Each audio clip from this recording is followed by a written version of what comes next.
Tulao le fiafi. Talo falava malo le soifua manuia ma le langi e mama. O lea ua awina atu whaasalalonga tu sao ala wala ata le TV iwa. Ma le tu ipi le si ufonga o Samoa. Ma inei le maota o le kalesia atu pulanga talavou. Le kalesia whaapotuputonga kerisiano e Samoa i mulinu. A wale whaamoemoe ia o le awina atu tu sao tato whaasalalonga i le Sauniga Lotu. O le Sauniga Lotu e whaapaia inai, le FAAMANATUINA o le onos FAATAUSAGA, o le MALO TUTOATASI o Samoa, i le nei tausaga. A maea ia le Sauniga Lotu, ona soso ai lea, ma pespesenga whaaleanganga o lea ua sahauni matapena mai iai, ia kolisi Faafetai i totonu o lo tato watunu o mai e kalesia e fia i totonu o Samoa. Fatasi ai, ma le kalesia Yesu Keriso, o le aupa ia o aso e ngatai. Tato whaasalango tu sa o lea ua awina atu, mai le maota o tupulanga talavou, a le kalesia e whakasai mulinuu, ma whaatasi atu ma le sunga ia Dwayne, o lea mai tau watu nawa e tau limaina, le tato polo kalami o le Sauniga Lotu, o le nea fiafi. Ioe maui whaantano whaantu le mai mōma le whaafonga mai le tātu mai tunuku. Ia i le nifo i vaenga o le fiafi o le asusā le nei, ia o le asu muli fo i. Ia o le nifo i masina, le masina lona limo, le masina o le, whaantano whaatu. Ia ma le lau fonga fiafia i le alaata, ia le tātu malo le tiri iwa, me se fo le whaafonga mau o le tātu wa tunuku, e le tātu wala leo le silifonga o Samoa le tu ipi. Ia pe ona fesilingia le tulaga o le tatou polokalame ia ua taulimaina ia o loo iai le fuafuaga o le itulai lima ia o le taimi le amatalia iai ia le Sauniga Lotu e te tala loaʻi ai ia le faamanatuina o le ono sulfatausaga o le tutoatasi o le tatou atunuu ia talu ona o ese mai foʻi pulega faapolone ia i lenei foʻi vaega o le afiafi o le teitai o le Sauniga maui o le teitai o le kalese katoliku le fionga le aki e pepoa mo sese vito le utui Ia o le nā o le tātou Sauniga Lotu nā o le nei afiafi a o le taimi le nei i le mai moa mai a le tātou atunuu o lea ua whaatumuria le maota nei whaapea fo e nā fio malo whaalolongia le paia o le tātou malo tai o le tātou malo ma le atunuu tai o e kalesia ese i tutonu o le tātou atunuu whaapea fo i au whai pese ese mai kolisi whaafai au a e kalesia o le alangi ina vi ingo le tua i le nei afiafi pe amaea le tātou Sauniga Lotu o le afiafi nei ma nei le tau i nei mulinuu angiangi malu le savili toa fo'i ma le aise timu e pau le nei taimi ia Faafetai ai le alofa ma le anga le o le atua ia ona o lana faamalumalunga ia Samoa e pei ona iailo na aso whanau lea ua whaanga solo ana polo kalame a matatu i le afiafi nei taimi nei ia o loo whapea lava ona to ai tau nuu ia le to tele o malo whaalolongia pa ia maa walunga o lo tātou malo whapea malo whaalolongia ia ai le ngata i lea o le au vala au lia i le whaamoe moe i le afiafi nei ai awane ngalo ia te oe ki mailau TV le TV iwa ma le 2AP o le aawina tu sao atuai ma e ala tātou Sauniga Lotu i le afiafi nei so o ma tātou pespesenga mai kolisi faafeau ai kalesia lea mua ai le kolisi faafeau ia to ono ia au fai pese o kolisi faafeau tonu tātou atunu le ua lautonia foi le nei faamoemoe tāua o le kolisi faafeau i malua kolisi faafeau i piula kolisi faafeau i moamoa kolisi faafeau o le nasareta i uloloa kolisi faafeau AOT Lotuba ia ai me se foi o le ekalesia Yesu Keriso le aupa ia o aso ngatai o au fai pese lautomia ia mo pespesenga me se foi o viinga o le tua ia e te tala lo ia i le faamoemoe tāua ia me se foi o le ono sulfatausaga ia talo na tutoatasi le tatou atunu tai o le nā ua to ai taunuu fo'i le afioga i le sui o le fono sui tofia le afioga atu ia atua tupua tamasese efi ma le masiofo ia filifilia lea ua to ai taunuu le maota nei ia ua lava le faamoemoe e le o toe mamao se taimi ia ona amatalia le o le tatou polokalame ai usi mai pea lau mai moa ma lau faafofoga i le tatou TV iwa ia ma le 2AP le siufofoga o Samoa o le a faapea lava ona logologo pui alii lau faafogaaga ma lau mai moa mai i le nei afiafi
Ia ile mai moma le whaafonga mai al tātu wātu nuu ia ile nei fo i vaenga o le fiafi por kalame a mata ia o le tātou TUTOATASI ia pe ona mai mo mai ia le nau a fio mai le fionga ile taitai o le atunu o e mese fo i le FAAPITOA ia le fionga ia ile la aule al maletoa po la taiwa fosi Schmidt ia mese fo ia o le fionga ile whaamasino sili ia le fionga ia sa tuperese me se foi o le fale tua e o le fionga foi le fonga fetalai po le fonga le fono a maui e foi mo se e mai e wa foi e a pol kalame a mata o le tatu TUTOATASI io e Dwayne le afia finei pe lava o na fa fonga mai mai mo mai lu tatu o tunu io le foi ua mai ta watu to ai tau nu le fionga ile sui pale mia le fionga ile tamai ta sui pale mia ya mulipola ana rosa ale molio ia whapea fo'i ia ona se e mai o la tua fioanga ia le taitai o le MALO ma le FAAPITOA e whapea fo'i le fionga i le whaamsinsili ia sa tiu si mativa perese ma le FAAPITOA ia ai maise o le fonga o le fono ia le sunga ia mulpola ia whapea fo'i ia le fionga le tamaitai sui palemia ia ma le tofa ia molio o ia lea ua fio mai o la tua fio anga ile ngata ilea ia ua fionga i minsta o le kapeneta ia ai maise ia o sui mamalu o le palemene ia o le vasenga o whaamasino o le whaamasinonga Samoa ia lea ua taunu ul mauta nei ia wale moli mawina ia o le whaamoemoe o le nei a fiafi le Sauniga Lotu ia ai maise o pesenga o whaanenganga leo mai ta watu ia la fo ua fatoa tau mai ia le afionga le sui faipule o faasale le anga numero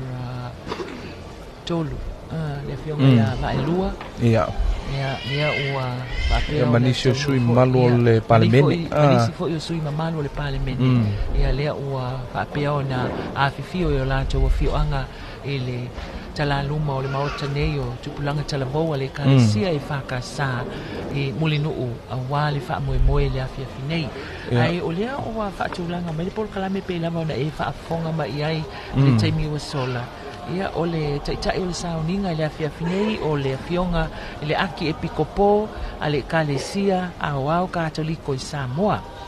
Ia o le tau le lima le whaatulanga amatalia ai le Sauniga i le afiafi nei ia o le bala awe tapua i o le taitai le Sauniga ia o na whaanga solo ai lale o le tātou polkalame ia le fo'i ua o le viinga mua ia o le viinga lea le kalesia katoliko nganga pa i ai ia whaanga solo tuai tālo sanga o le Faafetai o le asaunia le Reverend Dr. Etewati Tuyoti ia o le whailau tusi lea o le kalesia me totisi Samoa whailau tusi au au o na so ile mal talo le whaato e senga e tapena e saunia e deacon i stolo le misio ia o le fionga te akono le kalesia katoliko i vaimoso so ai mal talo le mana onga saunia e le sunga le whailau tusi o le maafutanga a e kalesia so whaatasi Samoa le sunga ia Reverend Maunga Motu ia o le viinga e so ai o le viinga iwa sfululua le kalesia whaapaputonga ke Risiano Samoa le whakasa so ai mal whaitawina le fionga pa ia le atua Reverend Maunga Motu o le whailau tusi le fono e kalesia so whaatasi ia ona so ile mal pese le kalesia me totisi ia o le launga la leo te vai atu ia e saunia lea e le taitai o le Sauniga ia le fionga le aki e pikopo ia Father Moses Vito li tui li tue ia ona fai o le mata walunga le Sauniga ile viinga o le tua le kalesia katoliko ia male upu fai o mal talo FAAMANATUINA Saunia le taitai o le Sauniga ia o le fasolonga na tatu por malo io e moni ia leo mai tau watu wa tau nuu mai tutono le mauta nei ia le afionga ia vavasa manaia Winston Peters ia o ia leo le minister o le vai fafo le MALO ni sila stasi lea o tatu MALO faalolongia ele FAAMANATUINA o le onus fulfato sanga o le MALO TUTOATASI Samoa o felua iatu i le ulu o tokelau le sunga ia tavite ma le faletua ia manisi fo yo malo fa lo longia o le fo i mata watu maui o le fo i po se i mai fo i talitonu pe le fionga i le lutena ko vana tutuila mamanua fainga malo America Samoa fionga ya pulu e me se fo i nisho tato vala aulia ia matato wa paanga whaamau malo ia pe fo i ona moli mawina ia le tato whaamoi moi ia whaatasi e fo i ia o lea bola mata watu ia o lea lava e ngā solo mai le au vala aulia ia o nisi o sunga i whaafia nga maulato whalitua ia o lea wa matau ia wa se eile to atele o whaipese ia po le to atele o kolisi whaafai au le tato watunu ia kolisi nei o lo lautungia ia mole whaamoe le nei foi a fiafi lato ia ia ai o lo whapena lava o na ngā solo mai ia mise ai ia wa whaatu mulia foi le mamalu le tato watunu o lo moli mawina ia le nei foi whaamoe tāua ia mise foi ia o Samoa atoa ia le ua poto ia i nei le maota o le tupulanga le ekalesia whapotonga kirisiano i Samoa Yo sa o le leina ma ese fo ila ngona tuain o le nei fiafi i le whaamoe sa whauao whaupo ia ona o le manatu lava foi ua toe la langa mai tele o vaenga o le tutoatasi o le nei tausanga ia ona o le manatu lava o le tatou malo ina ia toe whaamata ngofia masi itia le tūlanga o le tatou aso whanau ia po o le tutoatasi o Samoa tele nei tausanga ono sumal le ola tele fitu se fulu tausanga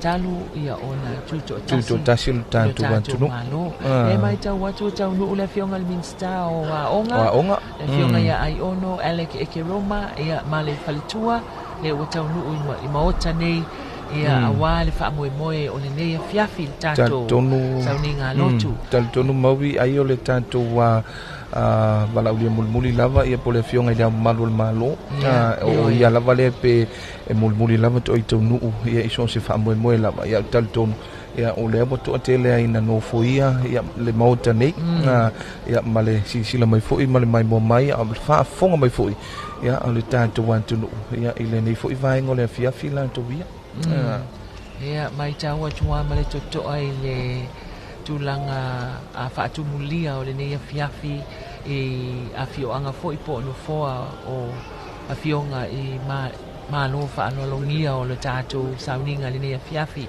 le sunga i le toeina pensione malo lomani malo ia Reverend Aizoli Yuli ia o ia foi o le taifono o le fono i kalesia so fatasi i Samoa ia tua atu ia o loo whaapeona fio mai ai ia le tatou malo fionga i minista o le kabineta sui mamalu o le parlemene o Samoa ia whaapea foi le vasenga o whaamsino o whaamsinonga Samoa whaamsinonga mawalunga whaamsinonga whaitu malo ia ma le whaamsinonga whanua masuafa a Samoa o lo whaapea lava tuaino na mai tauhina le anga i mai o a tatou malo whalolungia o pea le tau matau atu ia po le sila tatou malo whalolungia o le malo maitonga le na foi o le ACA foi ia awa foi ia le mamalu foi o le tatou vala aulia mai tatou malo paanga whaavau malo i le nei foi whaboe tāua le tatou watunu ia e whaatalo whātung whamalo atu le tatou watunu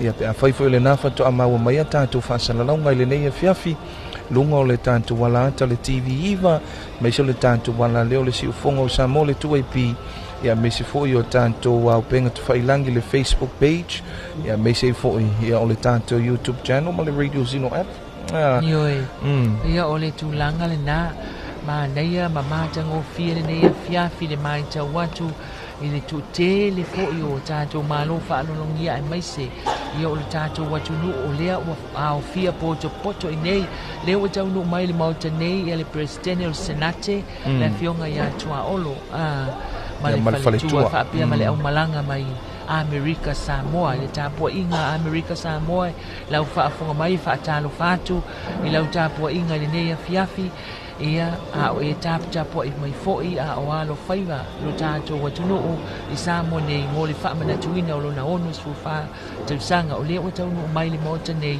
le afionga ia a tua olo le presidente o le senate ia male faletua ia male au malanga mamalu mai Amerika Samoa pa ia la vale wa sua male vai fanua fo mai tulangi sa ole masale au mua male launi sa lua tamal malu tele pa to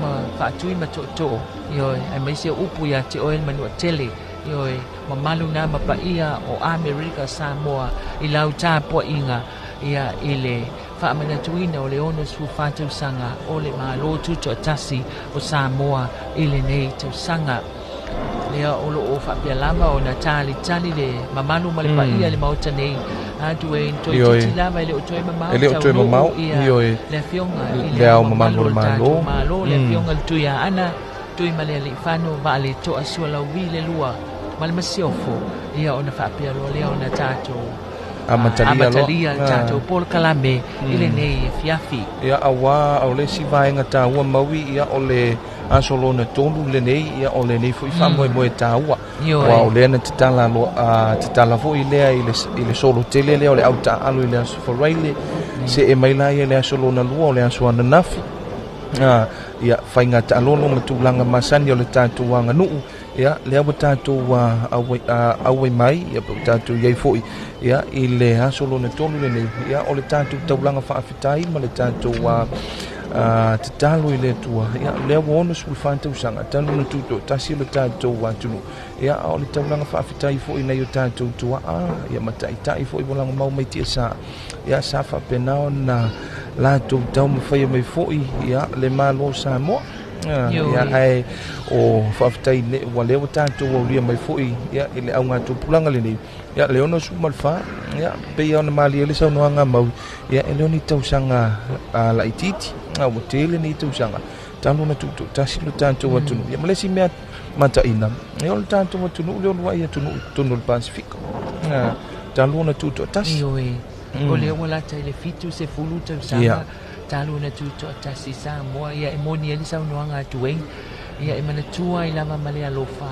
o tatou tua wala ngo mau mai tia sa we sa tawasa ina maia masa ilia se tutoatasi o lo tatou malo ina ia tatou sauloto mai pulenga koloni sa o tatou iai tausaga i tele wa mabai a feiva se lau ono lua ia le ana mawai lo tatou tutoatasi le o tatou tau mai ile so o leo matau atu maui ia o lomo se ia au whainga aduenga le tua le afionga i le taitai o le Sauniga le afionga i le akepepo mo se vitoli utui ia o le afionga i le whailau tusi awa o le kalisia metisi Samoa Reverend Dr. Etewati Tuyoti ia me se foi o le afionga i le tiakono ia dikeni stolo le misio o le tiakono e kalisia katoliko i vai moso me se foi o le sunga i le whailau tusi o le fono e kalisia kerisiano i Samoa sunga le whawhianga inga ia Reverend Maunga Motu ia le nawa se ei mai ia ta ita i foi ia o le tatou Sauniga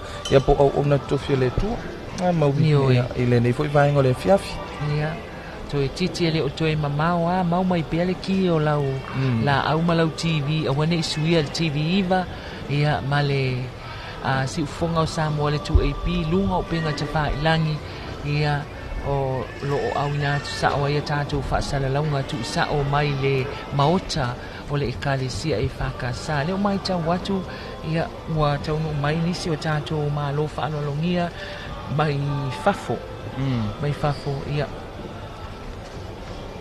o lo o faapea ona taunu mai mole mawina o le tatou porokalame i le nei fiafi ia le wanga ia tu foi ia tamaitai po tausala foi ia latou te faasinoina atu o latou afioaga ia po latou nofoa foi ia lea ua se ei mai ai le tu iluma o le maota nei ia tatou malo faalologia nei mai fafo ia ua faapea ona mole mawina le tatou faamoemoe tonu le tatou malo faalologia lea mo le malo mai Australia ia o le fionga i le Governor General ia o le His Eminence the Honourable Sam Moiston and His Excellency Simeon Bucklet ia pei fo i ona iai ia i le nei vaenga o le afiafi ia o tulaga lena ia faapena fo i ona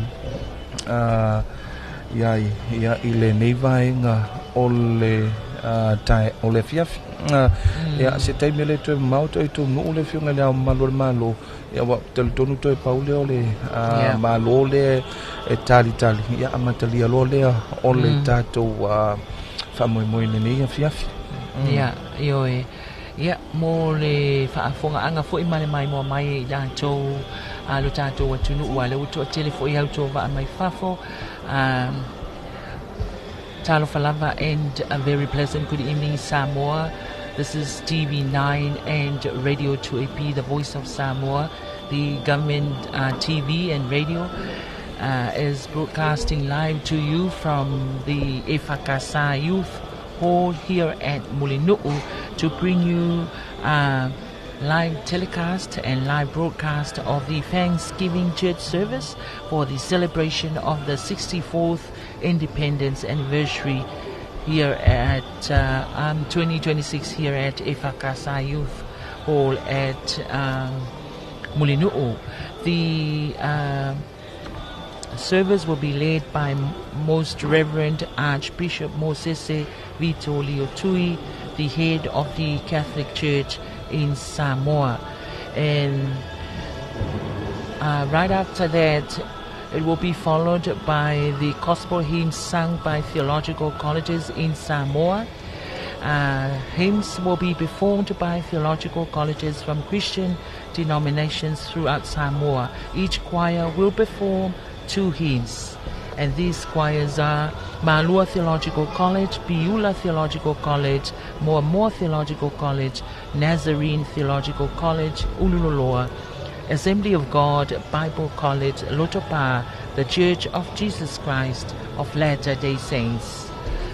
Ia pevo ion faafonga mai ai ia ile tanto Portlambe ia mese fo yo tulanga masani ia ile nei vaenga o le fiafi maui ia faamalo tu fo ile tanto wan tunu ia pe afai fo ia o lo mfai ona mafuta mai mai ia ile tanto NUS TV ia ile nei fo i vaenga o le fiafi fantalo fatu ia ile nei vaenga o le fiafi ia pe ona tu sa wai ia tanto fa selalonga ile Sauniga amata po le Sauniga Lotu amata o le ono sulfata usanga TUTOATASI le tanto wan tunu ia ilona fa moe Samoa watasi mose amtanga fo ia ile nei fo i fiafi o le aso sa ia o le aso muli o le nei masina ia o te lea vaenga tātou te Faafetai i maui e whai o le Faafetai le tua o le atanto waulia le tātou wono sulfata usanga le aso atae au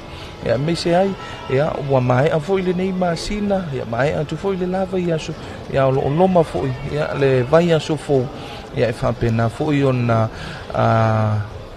Saui manu ia FAAMANATUINA le tua i le porkalame o le nei vai aso atoa ia o le tātou sisinga fo po le tātou TUTOATASI Nioe sa le na matuain ia tulanga na wa ia ile nei fiafi ia o le ua tātou anga ia tu ile Sauniga Lotu ia ile fiafi nei le la o mai tau watu ia ua to ai tau nuu ia lana fionga ile malo le tātou malo le fionga le tuia ana tui male le fano va le to asua lau vile lua ia male masiofo le fionga ia faamausili ia le o loo faapea na faafea watu e malo le malo ia lana fionga ile malo le tātou malo ia manatu faapea loa ona se lona fioanga ia ona tātou mata lo le o leva ona fifio mai ia masu mai foi ia le taitai o le Sauniga malona au ba duai ile nei fiafi ia awale amatali o tātou Sauniga ai mau mai pele ki o lau TV ma lau le tio ia mai moane lunga o tātou penga o te whailangi whaatalo whātu i lau mai moanga le nei fiafi ia mese foi ia o le tātou wala atal TV iwa ia ma le tātou wala atal foi o le NUS TV ia le NUS TV le o lo va alua fo i le nei fiafi ia ma le tātou TV ia tātou whaasalalonga tu sao nei i le fiafi nei manuia lau tāpua inga Samoa ia ai manatu o le ele o toi mouse taimi ia ona tula mai leo le sunga i le taitai le fionga le aki e pikupo ia mo le amatalia o le tātou Sauniga ona tu watu loa lea i lunga o le o le fola po le sage ia mo le amatalia o le tātou Sauniga i le nei afiafi mātango fie o lona aso sā tolu sfuma tasi o le aso whaaiu o le masina le nei o me lua afe lua se fulu ma le ono. Pea lava o e mafuta mai ai, Australia, New Zealand, Amerika, Samoa, ia po na fo te isa vai i wale e se taimi i wale e moso wa manoa e te ngai mai ai e moli mawina, ia awane i isi tūranga, usi mai e mai moa.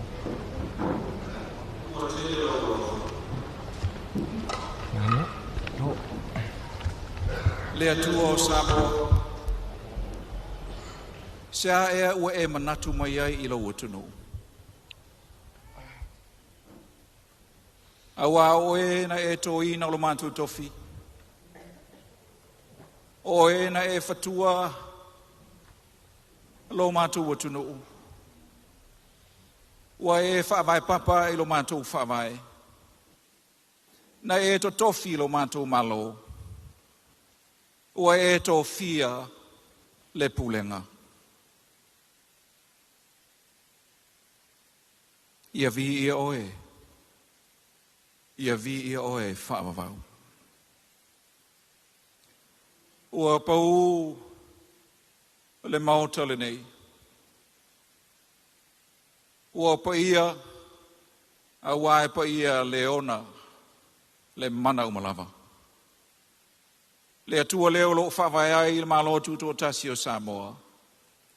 Le atua le tama le alo ma le ngang pa ia. Pa ia maulunga wa le fio mai o lau fionga I le taitai o le Sauniga. Lau fionga I le aki e pikupo. Fio mai foi sunga I whaafenga inga tō fia I le nei a fiafi e whapea foi le a fio mai o taitai o e kale si e kerisiano. Le pa ia o le au whainga aluenga to tofi e le tua. Le fio mai o lau fionga e le tama ainga. Lau fionga tuimale li whano, ma le toa sua lau vi le lua ma lau msiofo. Le mai o tō fionga I sui o le fono o sui tō fia. Le fio mai o lau fionga I le li pālimia. Fio mai o lau fionga I le sui pālimia, le pai o le kāpeneta min salongalango. Fio mai lau fionga I le whamasinsili. Fio mai lau fionga I le whangaftalai mo lo whaletua. Whapea fo I le mawalunga o tātou malo whaalolungia. Whapea nao na o tātou mafuta. E le whangaloina le e mai o whaalolunga o le malo tuila manua. Le fio mai o lau fionga I le kovana lutena. Lau fionga I le matua pulu. Le fio mai o lau fionga I le prestene. O le morta o le senate ma lau whaletua. Whapea fo I le fio mai o lau fionga I le whongftalai. Pa ia sa o le tunu o mātou te manatu. O le ata oto. A wā umatau mea umai pa ia o le tua. E a fuai ma mafuai ni nei fiafi. Tau ia ino mātou whapea atu I le whaafonga mai o Samoa I una tua I fia. Ai maise o Samoa lo tāpua I mai e tunu e maua mai nei whaasara launga. Whailo mātou leo ma whungaanga o le fionga I le taitai whono le li pālimia. Mātou te whatalo whātua alo ia I le tūlanga. Whaalo alo. A fia mai, maliu mai, sumai matala mai ao. I le Sauniga le nei, o le Sauniga e awa e le viinga ma le Faafetai I le tua. Se o tātou sula, ma o tātou sapi, I lona anga le lei ma lona alofa. Excellencies, distinguished guests, ladies and gentlemen, a very warm Pacific welcome and a warm talo falava to you all. On behalf of the Honourable Prime Minister, the Chair of the Independence Committee 2026, the 64th Independence Anniversary for Samoa, we greet you in the mighty name of Jesus Christ. Welcome, talo falava, fiu mai. E ia te au le awatele, ma le whaaloalo, o te tapai, lau fionga I taitai o Sauniga, lau fionga tamae pika po, mo le taitai o le nei Sauniga. lau fionga le pipo.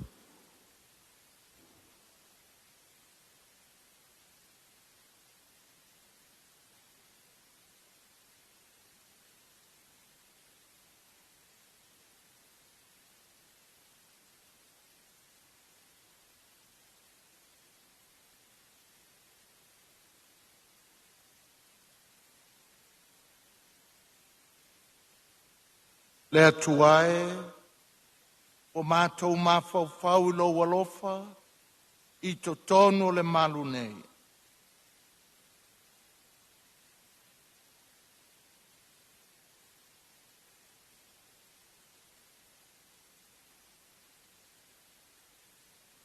Lo a fioa e le atua ma le alanga fia fia. E lo a fioa e le alii ma le leo le pū.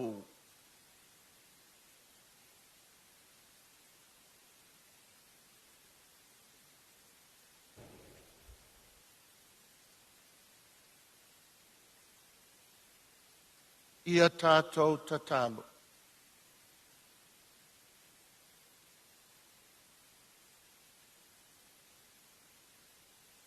A fio mai oe anganga pa ia, whātumo mātou loto le oli oli ma le fia fia. A fio mai oe anganga pa ia, e tutu le awhio lau alofa I tutono Samoa, ma ona tangata anu. A fio mai oe anganga pa ia, e o mai le anganga e whaola inai mātou, ua tumu I le sese. A fio mai oe anganga pa ia, whawhau mātou loto I whale, whawhau mātou si o manga. A fio mai oe anganga pa ia, e au mai le file mu ma le tofi malia I au tangata. A fio mai oe anganga pa ia mātou wola I lo walofa, ma mātou wola I le whealofani. A fio mai oe anganga pa ia mātou sao o mātou loto, a ia tonu mea mātou te whaia. Fio mai oe anganga pa ia, e whāpupula le malamalama I a Samoa atoa. A fio mai oe anganga pa ia, e au mai le poto ma le atamai, e whaauta mātou te whauai sa Samoa, te amatanga fōu, ina ia tasi si o mātou watunu pele. A fio mai oe anganga pa ia whoringa wa aia lau a fio, ia mātou upu matala māmionga, a ia fo I atu le vi inga I lau a fio. Le swafo Yesu. Amen. Pese le anganga pa ia la angia le aonga telo sia a momo.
Tātou atu I lumo o le atua e ala le tātou tausaga o le talo o le Faafetai. Ua filemu lava lenei tuaso. Ina ua poto o lo atunuu mai ona ao e o lava I se au pito I titi. A pena lenei whamoe lau au whainga luenga I leo taitai. O mātou uso a MALO o Samoa o poto se I mauli nei aso FAAPITOA molo mātou atunu. Wa mātou langona lava o lo e fio le menei. Wa o lava o le atua e awai sai a te I mātou maunga mātua I taimi ua tuanai. O lo whapena fo ele nei tu aso ma le mauti noa I o mātou lotu. E tu mau lava lo wanga le lei ma lo walofa I a Samoa moa atai ao. Ta ua le nei afiafi. Te I o mātou whamanatu. Te I toe tepa I tua ma manatu natu ma mawhau ma taun whai e manatua. Wa venga te tele wa e whai e le soifua mo le ola o le nei atunu whau tauwa. O e lava le li e, ta e whawhangu loto o mātou au ngā mātua o ta oto mai tia sā. I le ulua I TUTOATASI o lo mātou atunu o Samoa, mai whainga kolone atunu mo mao. Awa mai e le sa lo tonga I a Samoa e whai ana filfininga ma ana whainga tonu. E whaabai la ngā anu a e mai se lava le tala le lei. O e lava o le atua mātou te malu manofo ai le au ngā tūpulanga ma le au ngā tūpulanga. Le a fau o mātou pēnei ai le nei tausanga a sauni mo atai ao pe aulia pe atusai mo lo walofa mo lo wanga lei. Te I whai le Faafetai ma le MALO a Samoa. Mai ta ele o mātou nganga le li e, o ai e I mātou e manatu mai ai. O ai le atili o le tangata wa e sila ma e asi mai lo walofa tu noa mo lo wanga lei. Lei lava se lei o le nei atunu le vāna nofo ma oe lo mātou o pa ia ma mamalu. A o le nuu lava e whainga tā ma ngasala ma se. Ai Faafetai le li e lo walofa tu noa. Lava matutoe mātou te mangalo ai. Ati na ina le whaamoe o Samoa e taula I ati oe. Wa au noa ma oe le eise mea mātou te mawhaia. Wa whailoa I le nei maota. O le aso sā foi, o le aso sā muli o le mātou malanga. I lona limo o māsina o le nei tausanga. Taimi tā ua e toi tū ma te paitua. Ma fau ma le loto ma walalo ma le anga vivi. E matau tia mea wa e whai e le soifua ma le ola o le nei atunu o Samoa. Lana tū maanga I whanua. O na lau whanua ma lona siu manga. O le ngata I whale ma le ea o lo maana baina. E monia. E whamoli mawai mea umalava na e whaia. I le sili ese o oe lo mātou atua. Te le tūla fo I nai le whainga malanga. I le so wā ma le ngā lua o le whinau mai o lo watunu. E whamanuia o mātou taitai le a whainga MALO ma le a whainga MALO. Wa e whamanuia pule a li ma whai pule le a whioanga ma le a whioanga. Wa e anga le lei I e wa alo lo whamai whainga MALO a Samoa ma lo lātou saota ua ma whainga paanga. Wa e anga le lei le moli mau o le tala le iau e ka le sia ke risiano. Le wa mātou pene iai manu ai le o le whanoa noa. O le oli ma le mauti noa I o mātou loto e monia. A whai e te au mai mātou o ai se whaasanga tau mai. Faafetai lau whaasoa le soifua mo le mātou ola. Ta mau a inga. Mea alofa e se silingia. Ma longo matau ma ole I ati oe. Lava matatoe lau whaasoa, wa tufi tau whao e mātou, wa tau masua a mātou ipu. Faafetai mo ngā luenga mana le ngang pa ia, so soani lu mātou vai ma le whaatau va. Le tala whiaunga le tātou vāno nofo, a oe lava e te a mai le file mū, a mai le mauti noa, mai le oli ma le fia. A whai taula le whaavai o Samoa, malona whaatuatua ia te oe. O le atu nuu manuia ma le Sauniga Lotu. Faafetai lau tala lei, faafetai lau upu, faafetai lau afionga. Faafetai mo le mau e whaamanatu o le sulu i o mātou, vai mamala malama i o mātou wala. O le faafetai sili mo Yesu Keriso le ali ma lo mātou whaola. Toi fua no foi mai o le taulanga ato toa maea ma le lei. O ai se whaatuatua e maua le ola e whaavau. Le li i o mātou mali lie mea uma wa e whai. Wa langona i o mātou loto le nei tu wafi afi le loto faafetai ma le nganga vi. Ona o mea uma wa e whaia mo Samoa mo na tangata. Mea wa le leile li i e mātou te whape atu i fo i atu le vi inga i atu oe. Ai aua lava i atu i mātou. Ni mea wa whale tonu le atu a e whamole mole. I e lo whalava ma e whamangalo. O le faafetai le a Samoa maita ele o mātou nganga. E ala le suafa Yesu Keriso le li ma le whaola. O mātou wole matalo tuai. Amen.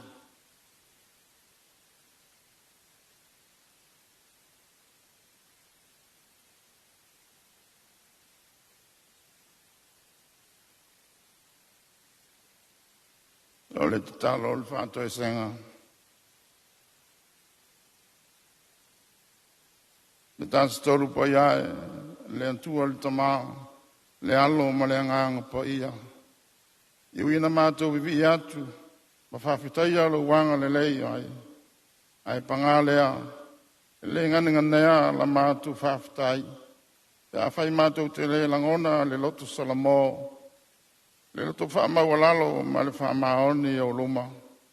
Ona mātou o tangata o tumu, i le anga māsasei, i lo tātou wā whenga iai. E mātou te langona pēr, lo mātou whātau wā. I o luma, ona o le anga maanga sala, o lo mātou pā uai pēr, ka pēr lo mātou wā, ma o mātou uso a tangata. Mātou te turi ai pēr, lau polo inga, na e whetalai mai ai, i e mātou whea alofani. E le lilo lau silfanga, lo mātou ola, pe fuli tua ai, o le ai se whaamangalo ai. E pe ona e ao ai mātou, ina ia mātou fe mulu mulu ai. Pe ona whaia, e lo walo, e le au apostolo. Ua fusia e mātou i le whino ino ai, o le fia tau i masui, ma wale maua ai se tasi, e pe ona e finangalo iai, ina ia tasi mātou, e pe o oe malitama e tasi o lua. Ia whapea na tasi mātou uma ia te oe, leli e. Ta e savali ala pua ngā, o ti ngā, o le amusia, ma le upu, le angaina, sa ia tau nu lava i lunga o le koluse, ma wha koluse ina ai lau a fio. E te lei ngangana, e te lei fia tau i masui, e te lei fuli tua mai. Ai sa e talia e lau finangalo mawalalo, ma le onusai, ma le finangalo malie, ina ia maua le tangata, le whaortanga. Le tamae, mātou te langona le māsias, i le mawhaifoi, e o mātou mata, ona te pā e lau a fio. Wa mātou le wha tau waina, lau ngā luenga tongi ola.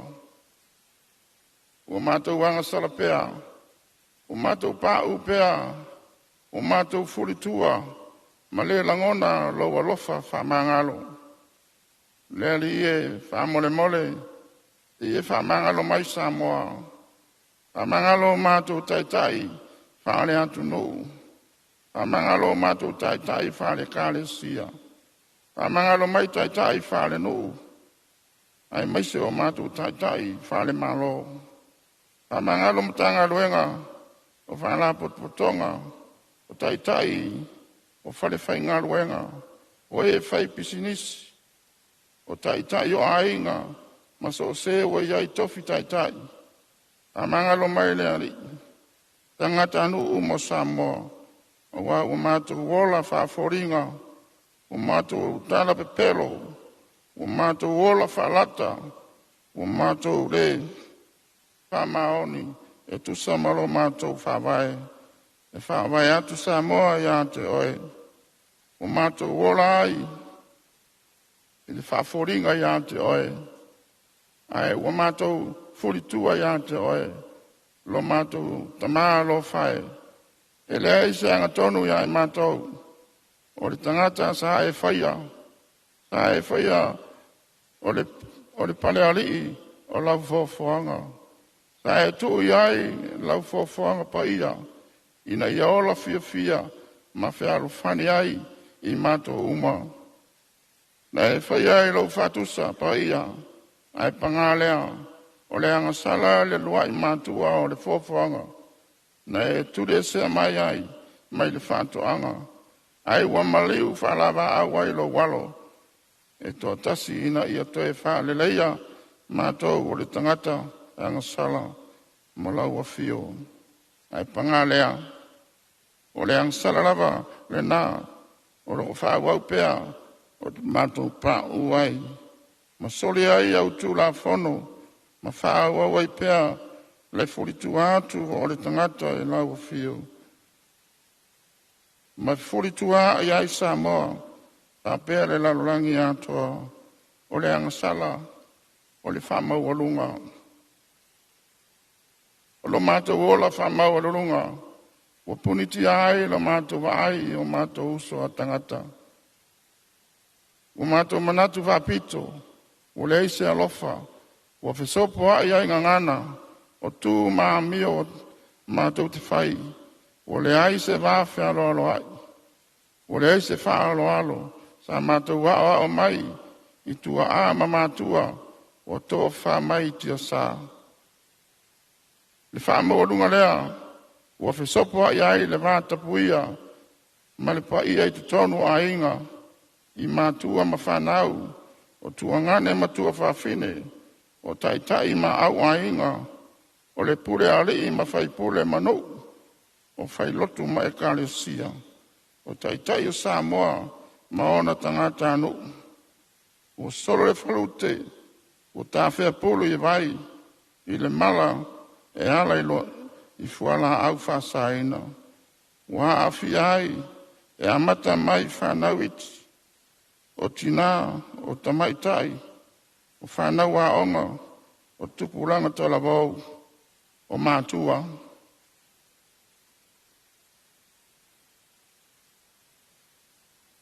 O la mātua te tālo le ali ie, pāmole mole, te ie whamangalo i mātua umai o mātua vaivainga. A ia e whafowina i mātua, ina ia mātua maua pēa ma fia, e whātino i loa lofa, ma lo wanga le lei, wa e walau ina ai. O la mātua te tālo le ali ie, Pāmangalo Samoa ma ona tangata anu, ina ia maua i mātou le fia mai lau o fio. O lea nganga, o le whamawalalo, e to ele ai, ma whamawalalo i luma lau o fio, ono e keriso lo mātou wali. Amen.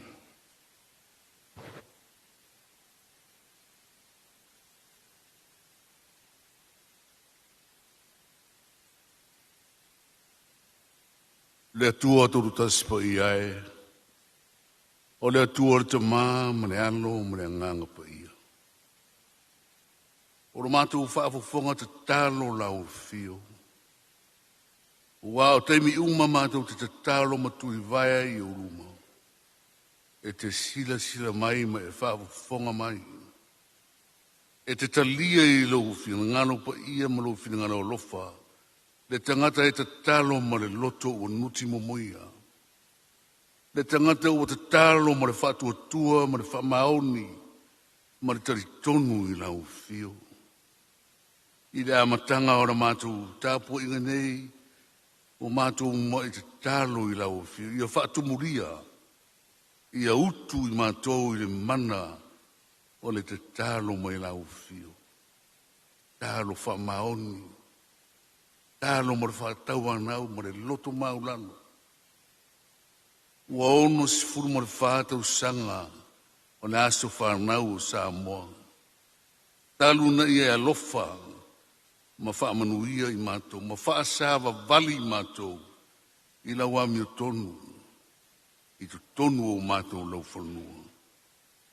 Tele nei tau sanga o e alofangi a isi o mātou malo, la i titi, o si o mātou malo, mātitiva. Tātau aisi solo, i le atu nuu, ma le atu nuu, i lo nātina ina. Ta e tali mai i lo alofa. O lo o whau rai lava i tu tonu o Samoa. Me mawhai o mātou, lima mono mātou mānosi. O na whātu rai ai se malo e pūlea lava e ona tangata. E ona te itai. Pātasi ai matataro mana le o whenga renga. Ane kale sia. E una ina le whamoe moe. Ua mātou iai ni ne e fiatu. E whātaunu ina le nā Faafetai, FAAPITOA, i lo isuafa pa ia. Faafetai, te le atua. O lau tau singa mana e ofo i o mātou loto. Au ai, tumu lava le aso ma le aso. E au whaamanuianga ese. Ai maise le ngata di tino. Au whaapenao na utu o mātou loto i le mana o lo ngang. Faafetai tere i le ola o le kale sia ke o siano. I to tonu Samoa. E ui lava o iai nisi o whainga tae. E whetai ai pēr marangaruanga le kale sia. Ai mātou te tari tonu e malo pēre mana. Wha o sofia o lau fio. I o mātou tangata. Maise, o tā i tai o le kale sia. O tā i tai o si o mātou malo. O tā i tai o nuu maainga. Ia e ngata fo i leo nai o mātou uso a malo. Walo lofa mai, manuti mea whaatasi moro mātou malo. I ia tau sanga e tele e o mai lava ni nefia. Faafetai lo lātou walo lofa. Au wāre nganga moni lea wa e tutoina. Ina ia mātou whaiva atasi. Le lalo langi i le loto e tasi. Mane whēaro whaninga e tasi. Le atua e uilava no mātou whaalongo. O mai mea mata utia i tutonu si o mātou watunu. E ona mātou whaalongo i tala. E lefia whaalongo ai mātua. A inga o nuu mai kare sia.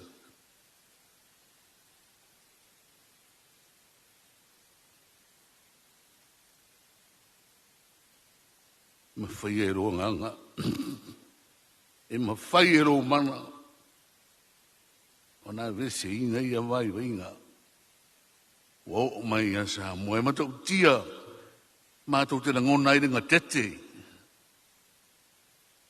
Ai le nga tete le nganga o nau fio. E le foi le nganga o nau fio. O wai malosi le mana o lo nganga i so se mea nava. E whai e tangata. E tō i laro popora. Mātou te tāro wha mawhana whana i a inga. O wō, o nuu, i kāre sia e masiro mātou māro. O whanongo longo mare. Toa i nei. Whamatalanga. Ara mātou te tāro. Au mailo while mū i FAAMANATUINA. O si o mātou TUTOATASI ne TAUSAGA. Te tāro i taita inga mana lo nganga. O aonga le lei.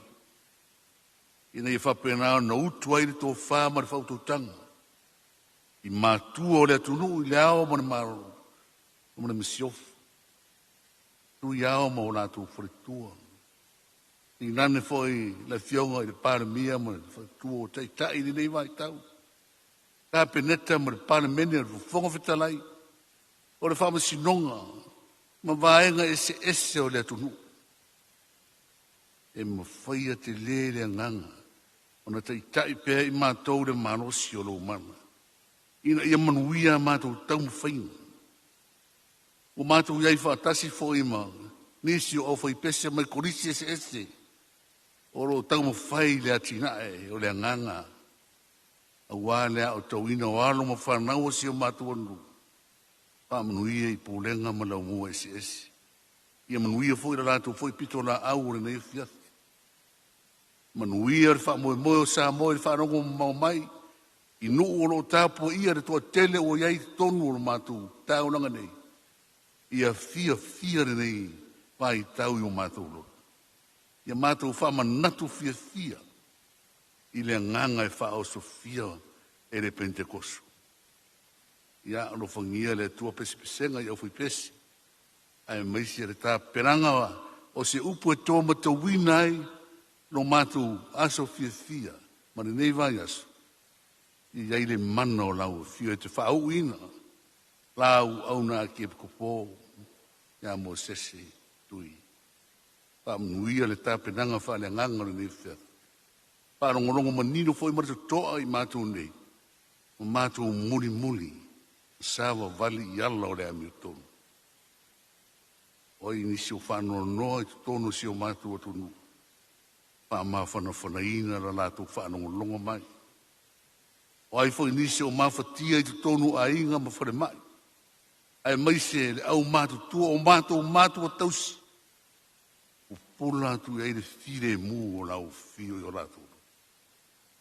Ia o nisi nāwa mātou te tālo. Ma te tāro le leo ara tangata. Whaafufonga mai ano mātou ri whaono matalia mai. Ara lava i lo suafo Jesu Kiriso o mātou o ole ma wana autua ini. Amen.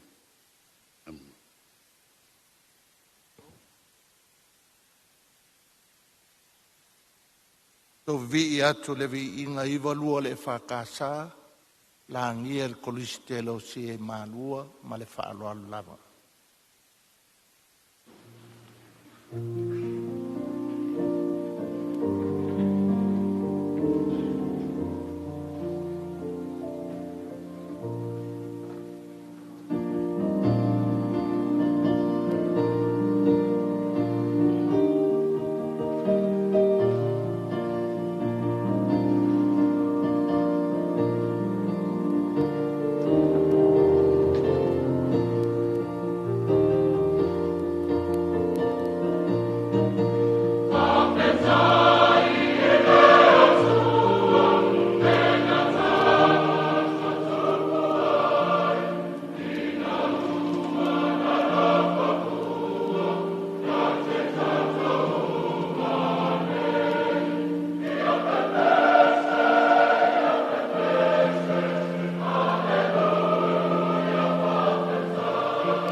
te whaongaina, ni fiafi le evangelia tusia e Ioane am ta upo tolu, o te whaitawina mo le whai upo sifuru mo le ono, e whaangata i sifuru mo le valu.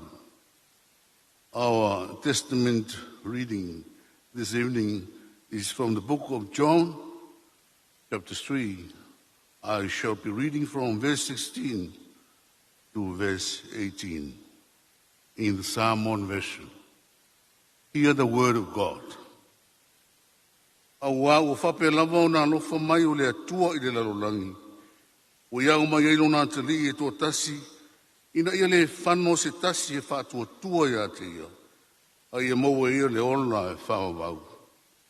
A wairi a wina mai e le atua no nā te li i le larolangi, ina ia whamasino i le larolangi. A ia whaola ina le larolangi ia te ia. O le whātua tua ia te ia, e le whaasala ina o ia. A o le whātua tua, ua uma o na whaamasino ina nei lava o ia. A wae li whātua tua lava ia, i le ingo na te ri e tō tasi o le atua. Pāmuia me le tua i le whaatuina o nā whiongo pa ia, mai atu mau pero na sua whalvi inga e whāwa wau lava. Amen.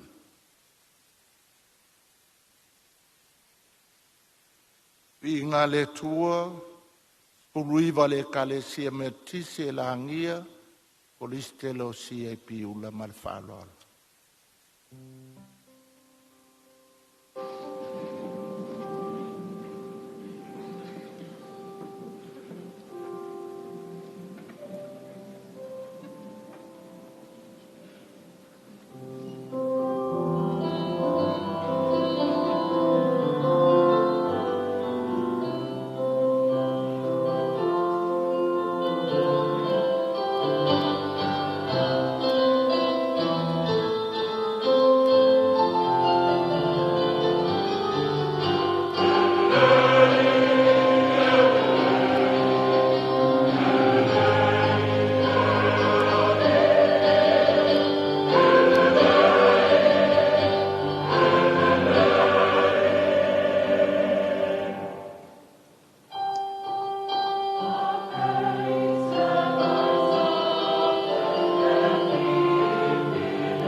E pewa ka nervous e se.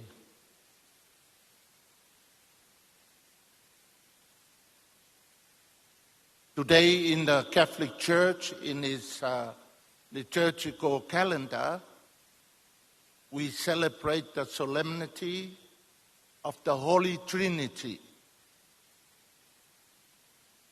Le aso FAAMANATUINA tolu pa ia.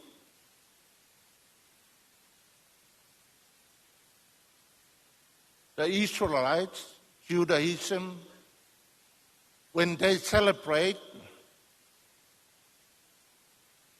Yahweh, is the highest celebration of the all other feast days of Judaism. The name of the God of Israel is Yahweh, but they're not supposed to mention the name, so they have a pointer to Yahweh, which is Jehovah. In the Islamic world, the name of their God to the Muslims is Allah. And their greatest prophet is Muhammad. For us Christians, le whaavai Samoa, o le tasi tolu pa ia. Peona langia, kolisi te losia, I malua. O le vi inga lea le whakasa, whaamanatua ia Samoa, o le suafa o le tua o tātou, o le tamā, ma le alo, ma le anganga pa ia. That's the name of Christianity, is God, the Father, the Son, and the Holy Spirit. E ula ala ko kele mai ko iki pa ia se makai ko mea ngai whai ka koriko. E lo furua maka o lae. O lae acknowledge le suafa o le kako wakua. Ai alu I mea malo Mosalemi e ke le ka alo le suafa o le akua. E ke le tonga whao ngā ala. The same in Judaism. Israel. O lea mai le ngō Yova, o le ngō Sa'awa o le kua, o Yahweh. Ai mai Yova e pointa is a reference.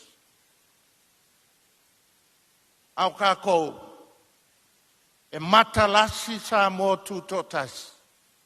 E whaavai I le tua. Au le ngō le tua o Samoa, le na usuina langia le kelosia. I malua o le tua le tamai Faafetai o le tua le alo e Faafetai o le tua le anganga. E vivi ai. That's the beautiful of our 64 years of independence. The first island nation to have the freedom.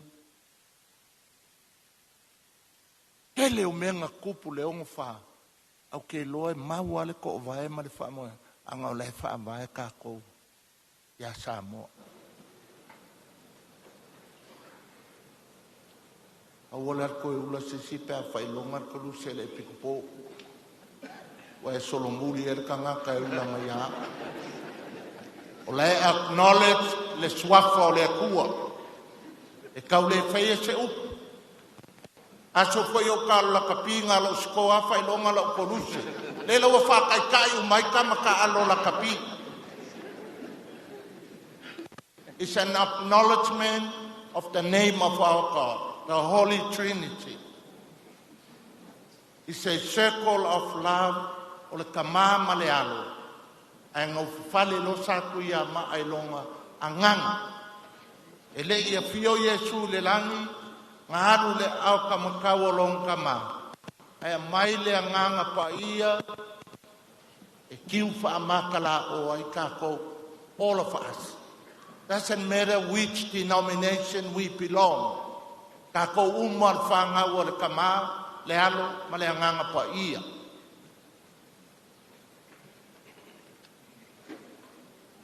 o ka le māngai o Samoa, o langa ngai whangua, ma langa ngangu, e pa ia ma mamana. Wai whaila ia o le maoka o Samoa, o le whale, e alo wha. I kala e anga mai le kinga ma le kama, i kala nga lua o le whale. Kala luma o le kamaikai, o le kofingi, kala kua, o le kama, o le kuangani. Ai fusia le ala whale o le moka, ma le whale Samoa i le alofa. O le ingoanga, o le akua, o kelisianga. Le lofa le kamai, le alo, ai fua mai le anganga pa ia, nga fausia i le kasi.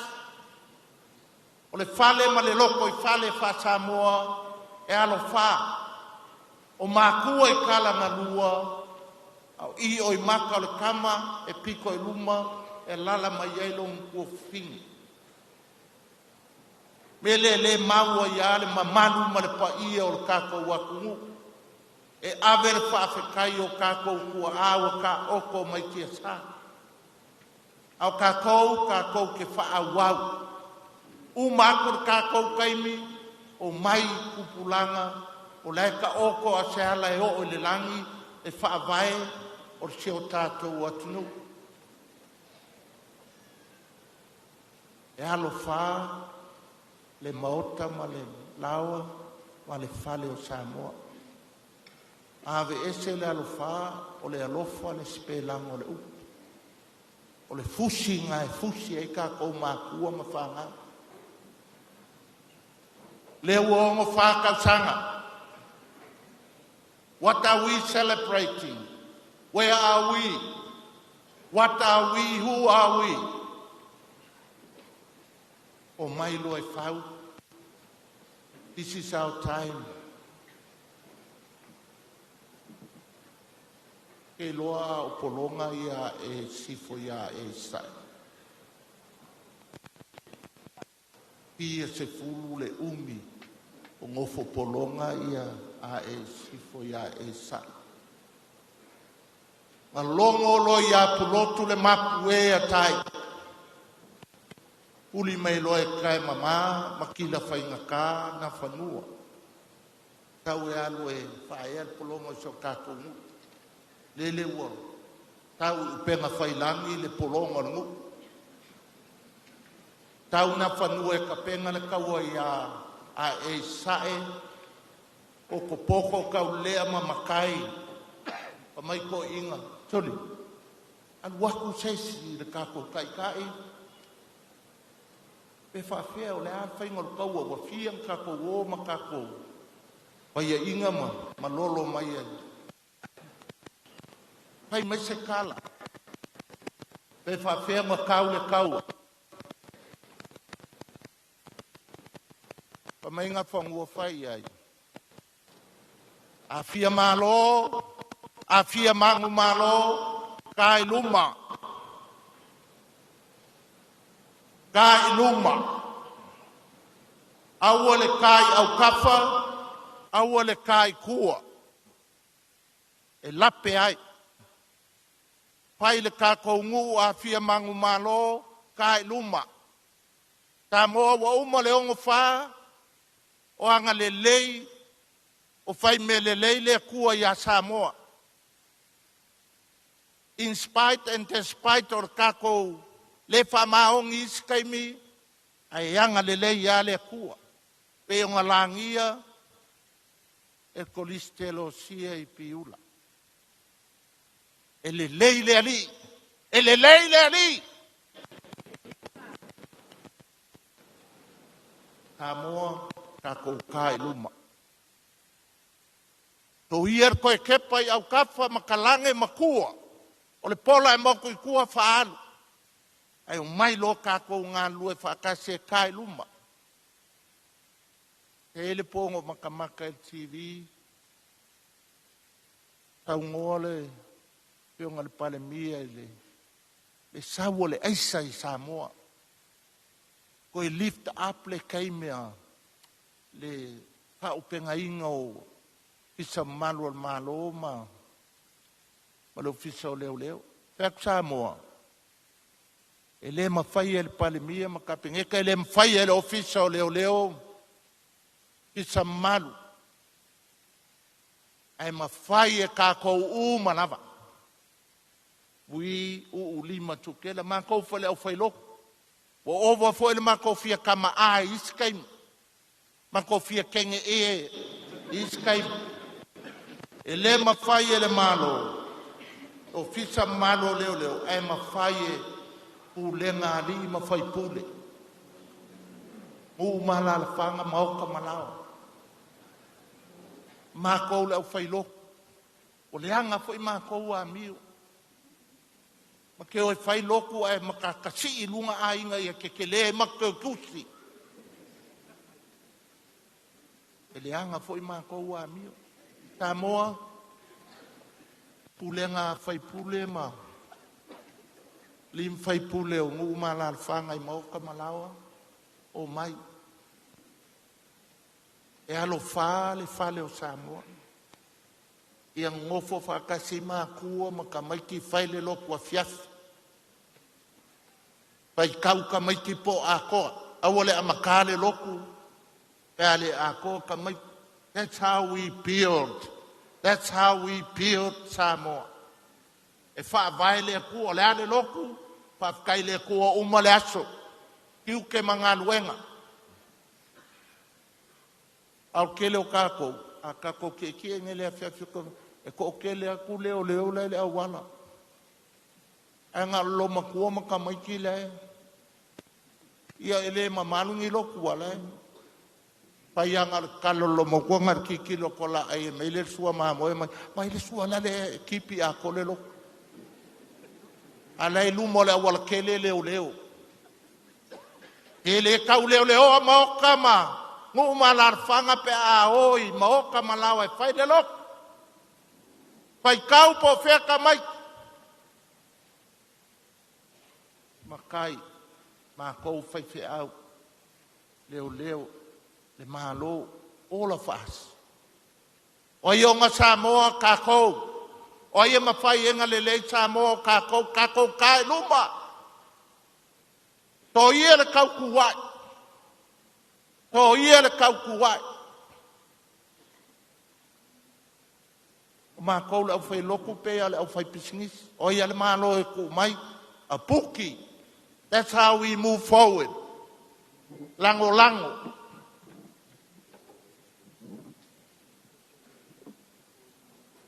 E mai maupeanga upule wa kawhia uma me o social media ma. Maupeanga I sakapao I lunga la kikia. Me o YouTube ma Facebook wa leanga I kako. O lea le Samoa. Mo levong o walu ese a mga mea o lelea. O mai Samoa, we celebrate 64. Pawhenga celebrate kako wo luma. Le fo ia kaulanga mea me o kalaloku. Se ia kalaloku e. Ka ke oku ngai lunga langi sasa umakako le kuanga kasi loku awa. Fik se lau loku. Kasi fo ale ngole kuol tamama le alo male nganga pa ia fa ngau mai ai e Jesu Keliso e ia uma kako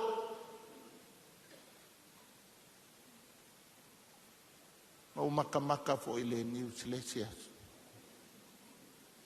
Faafetai merkia kongo kakoriko wa kakala ko mar fal pui ai saur kala la observo e lo mo lier ki a kongo longa kali ila e onga ai sale nga mo e kongo le rate leo ya uia e pelo yo ngame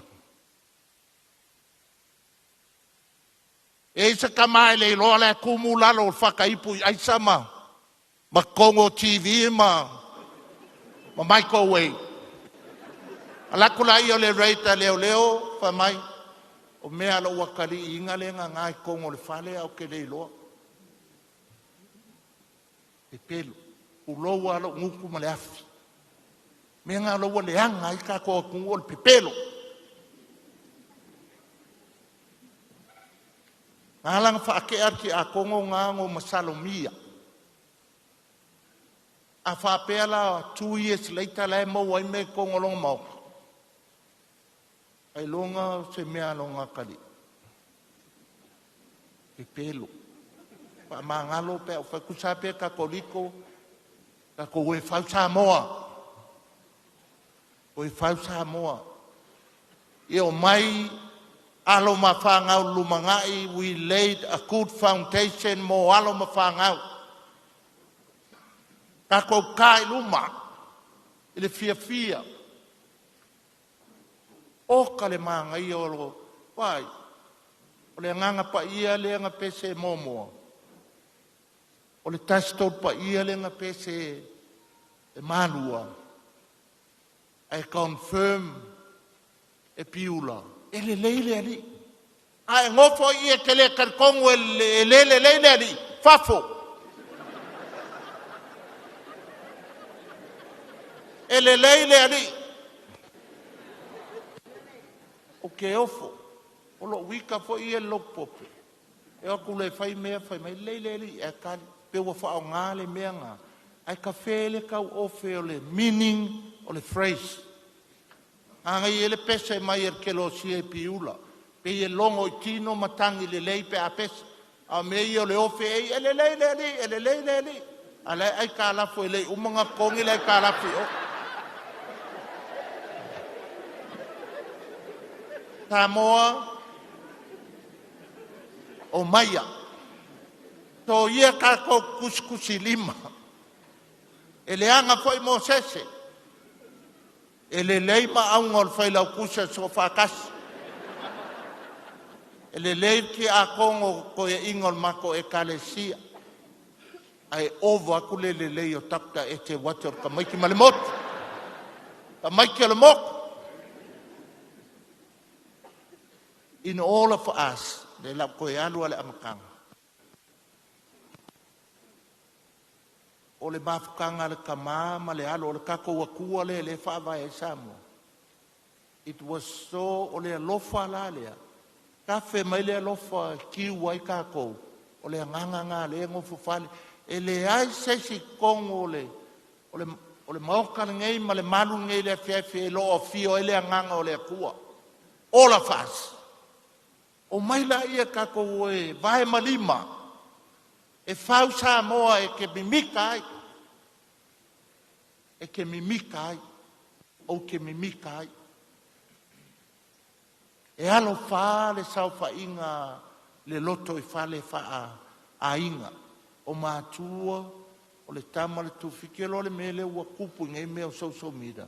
Wa ka whea le kau ofe o le wha alo which is our number one.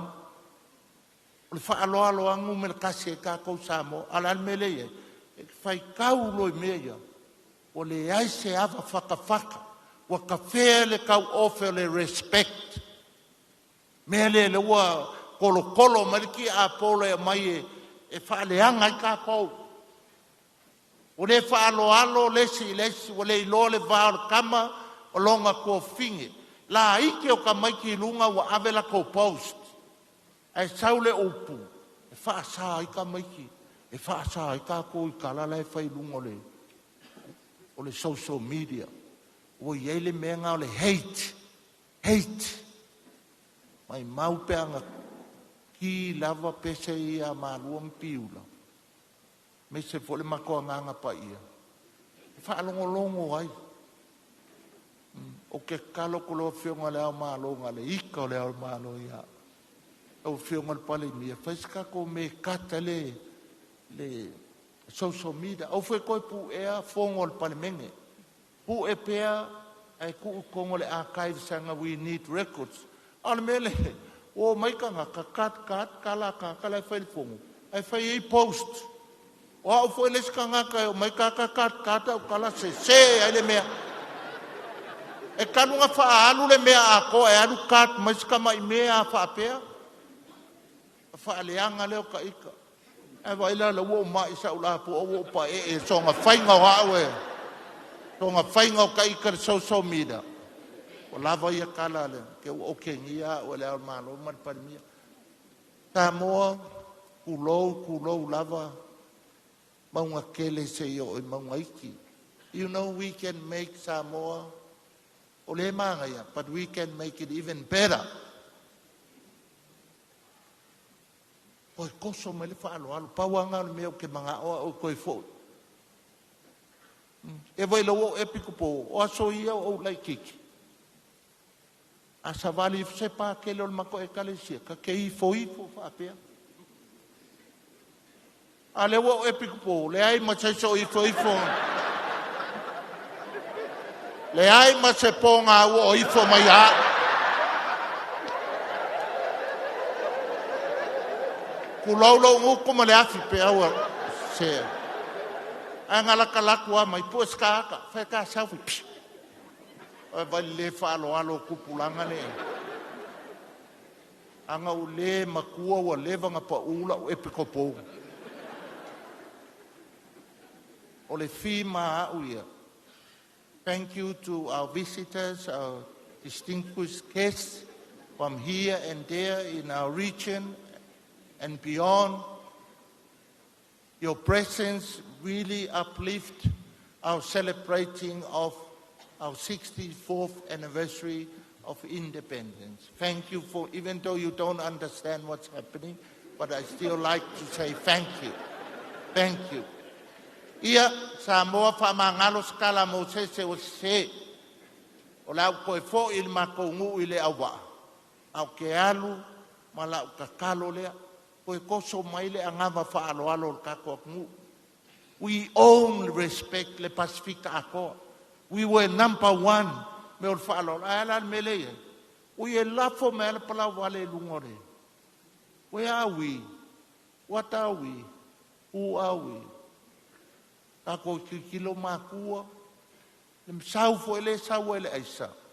Ma ngaia sa ngongal pale mia ele sia so ka ua kui kangaka ie behind the mayor.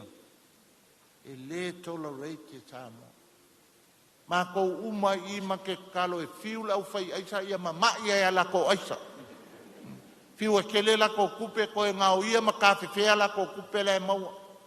Alofa I kupulanga o Samoa. They are our future.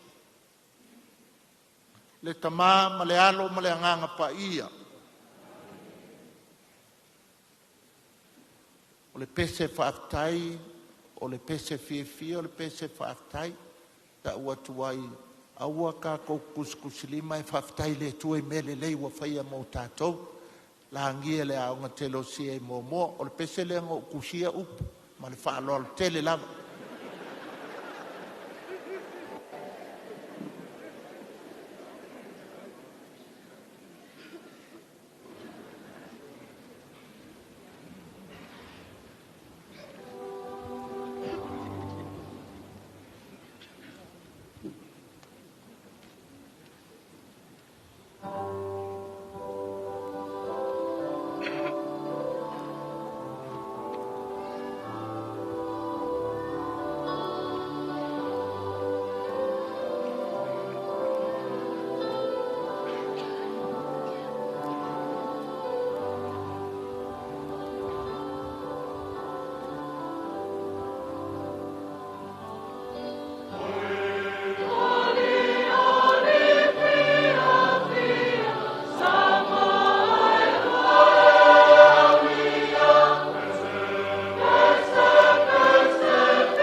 Mo li le Faafetai le tātou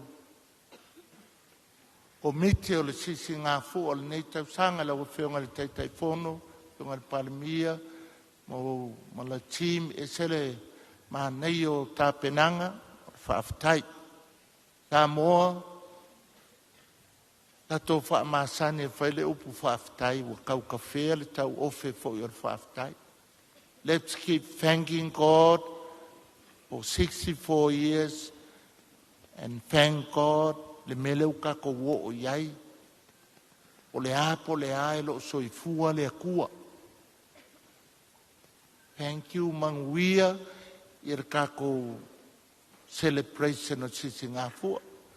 Manguia au whionga le au malo ma le pa ia o le tawhatolu o le tātou malo i pūlenga. Ia. Vese le au whainga luenga ngā lua le tua i so se whata whaitaulanga. Malo le tau pati o tātou e nu talo awase manui o Samoa. Thank you for all our visitors and our good guests from overseas. Thank you, thank you, thank you. Ia whatasi le li mautou.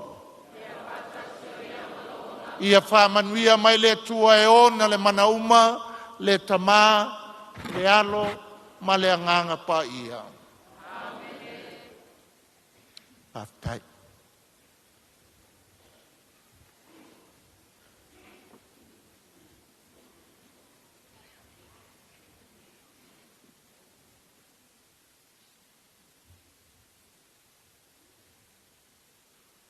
Lea o mautu le no whali o le lau whutunoa le Faafetai ma le veinga.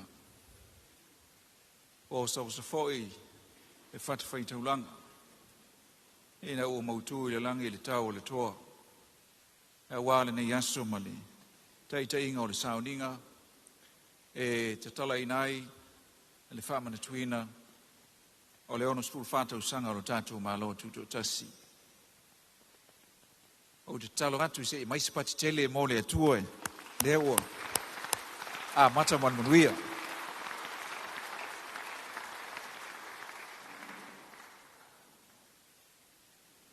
Pe ielo mātou leo e whonganga o le whionga i le taitaifono. Whionga i le li palemia e me se fo le komiti o tāpenanga uma. Ia, vai atua le whio mai o le whionga i le amamalu o le malo e whapea fo ia sui le fono sui tōwhia ma le tāwhitolu o le tātou malo. Mo le moli atua iso mātou ngang Faafetai tele i lau whionga i le taitai o le Sauniga. Ia, lau whionga a kia pikupo mo sese.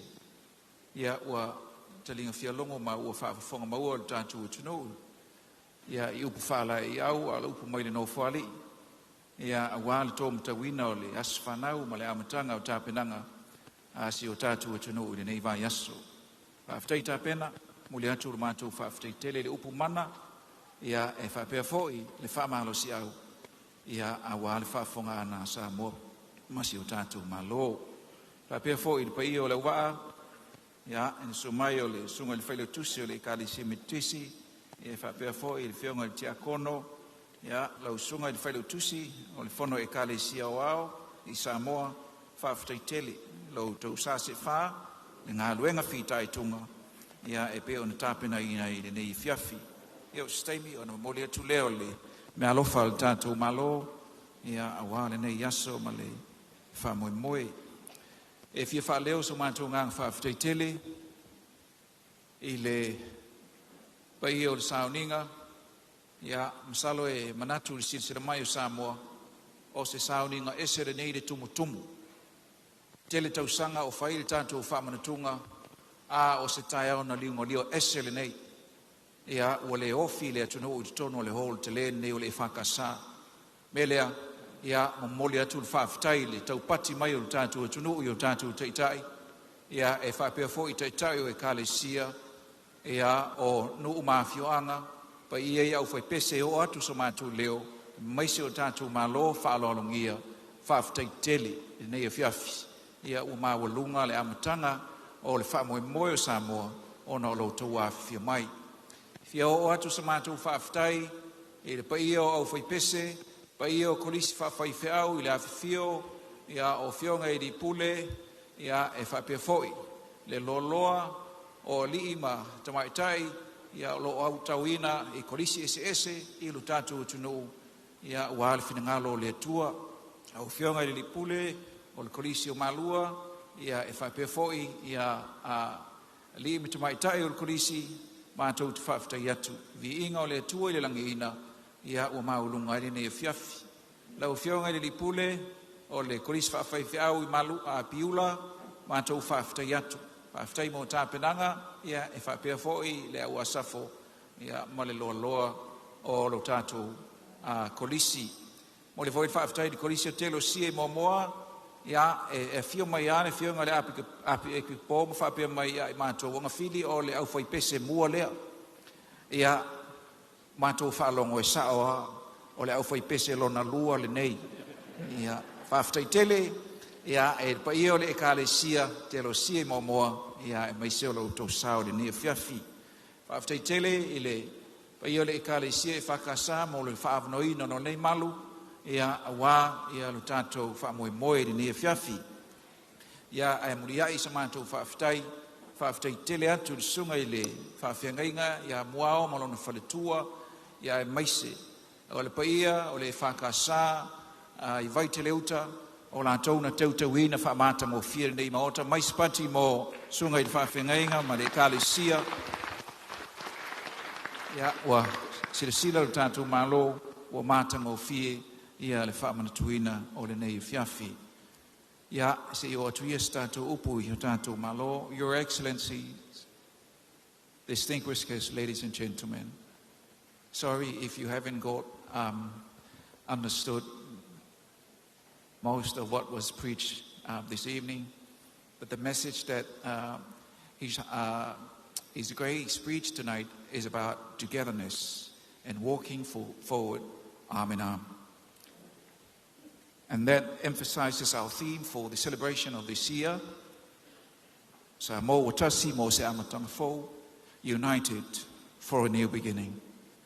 And we thank you again, Your Excellencies, for being here for the start of the program of the celebration of Samoa's 64 years of independence. We have a lot for you tonight, if you are able to stay with us.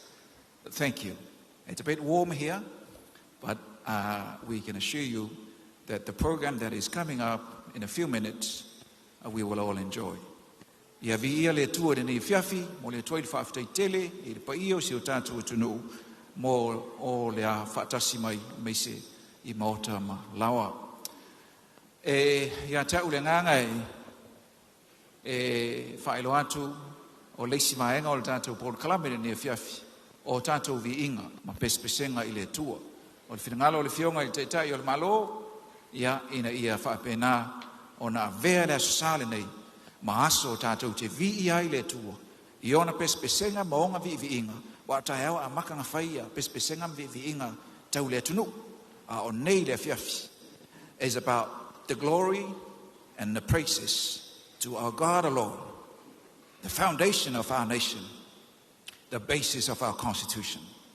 Mela le ne fiafi, ya, ta pa ia le, pa io whawhengainga, ya, tala mai o tō ao, wa whaamangavanga na fō e talatu le fionga I teitai whono, ka alisi so whaatasi, ya, a walo tō no whanga, ya, ole ata pena mai lord tātou stage, mo lese tātou pōl kalame ma le whaaralo.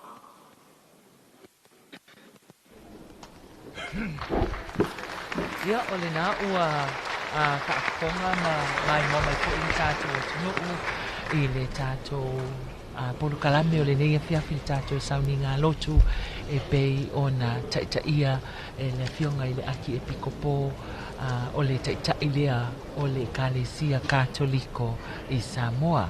Pei foi ona saunoa le fonga o le nei fiafi ia po le fionga foi I le ofisili o pulenga o le matanga aluenga le palemia ma le kapeneta le tofa ia angafili to mai mano shemleo ia e Faafetai ai foi ia le nei fiafi ma le taitai no le Sauniga I le fionga I le aki e pikopo malona au waa ia faapea foi ma le Faafetai o le paia o MALO whaalolongia ma le lasi o le atunu ua taunu mai maafifio i nei le mauta o tupulanga a le kalesia whaapotonga ke o se ana Samoa i muli nuu ona o le whaamoemoe nei fiafi pe ona whaafonga atu Dwayne lea o lea ua amata ona ngai ia malo whaolongia i nātou fia ngai atu mo malolonga lea o nātou lava o loo fia whaapea ona tātou whaatasi nei o le mai moaina o le vaenga lua o le porkalami nei fiafi ia o tātou pespesenga ia whaaleanganga mai i polisi whaafaifi aua e kalisi ese lea tunu o lea ua whaapea o tāpena mo lea whaamoemoe na fiafi nei Dwayne? Io e moni saunoanga maui ia i le neifo i vaenga o le fiafi ia pe ona mali ai ia i le upu whamalosi ia po le launga fo i le saunia i le taitai o le sauniga ia whapena ona alo i ruma tātou tutu whantasi lea wono su whātausanga tanu na tutoatasi lo tātou antunu ia awa whapena fo i ona iai nei whaafita uli mana i lui tau ia ai o lo o whapena lava ona tātou whaamoemoe mea umai le tātou tua ia mese foi ia o le tātou whaamoemoe le tua ai tonu ia o le vaenga lona lua pe i ona mai bom whaafonga le tātou atunu ia le nei vaenga le whiawhilela se ia tulua ia i pespesenga ma vi inga le tua mai kolisi whaafaife au ia pe i ona iai ia au whaipese ono walau tisi lautongia i le nei a fiafi ia mai le kolisi whaafaife au i malua ia kolisi whaafaife au i piula ia kolisi whaafaife au i momoa kolisi whaafaife au i Nazareta i ulonoa kolisi whaafaife au e oti loto pā ia whapea mal e kalesia i sukiriso le aupa ia wasu e ngatai o whai pese na e toa ono ia ua lautongia ia mo le whaamoemoe le tātou atunu ia po vivi inga pespesenga o le nei fo ia susa Ioe, ele o toe mau se taimi o loo tāpena mai lunga o le stage ia mo le whaamoemoe lea i le awhiawhine lea o le aso o le kolisi whaafaife au i malua pe on tā ua e le sunga Dwayne o le pule a onga o le kolisi ia o Reverend Professor Vaitusi no Foinga o le tāpiano le sunga i lea o ia Steve Ale ia o le taimi pese o le sunga i le whaife au whaia onga ia Faafetai Korea o le au whai pese al kolisi whaafaife au i maa lua Dwayne lua se lau Ioe, lua se lau a fua iai te tono pe au whai pese to a tele lea pe a fua iai le numero o porkalame ia ma le au whai o au whai pese i au whapena ona ia i le nei e fiafi o le au whai pese to a tele ana o le au whai pese o kolisi whaafaife au ia i nai malua e kalesia whapotutomu kirisiano samu lea to a lua se lau ia ai mese ai ia o nisi o fai pesi ia o whapena ona lautungia ia nei fo ia fiafi ia o le mai moa ma le sisi lo mai lo tātou atunu ile nei vaenga le fiafi whaatalo whātu ia pe a whai o le nafa to ama wa mai a tātou whaasara launga ilunga le tātou wala ata le TV iwa ma le NUS TV a pe ma le tātou Radio 2AP and TV9 ia mese fo ia o lunga o tātou Facebook page ia ma tātou YouTube channel a pe ma le tātou Radio Zino app ia o lo tu sa o tuai ia a tātou whaasalonga ia mai nei ia i le mautou tūpulanga le kalesia whapotutonga kirisiano Samoa.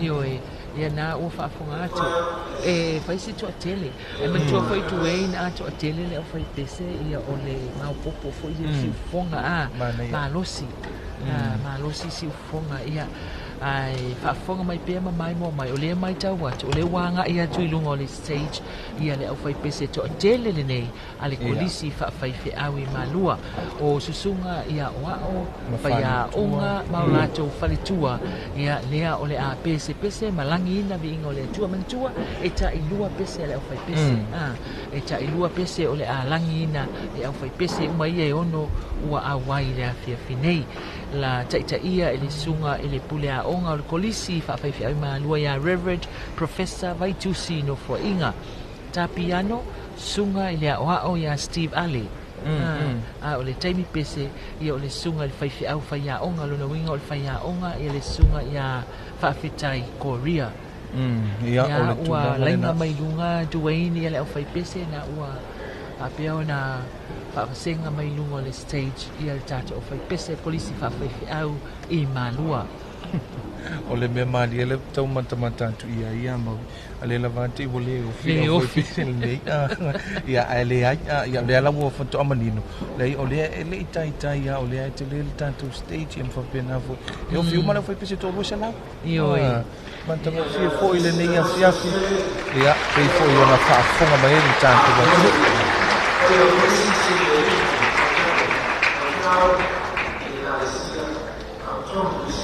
O iso e te au mai malua. E sunga i te pese, ia o lau i tūlale nei.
Awanga ilalo le kolisi Faafetai i malua se toe au mai se pati tele mole.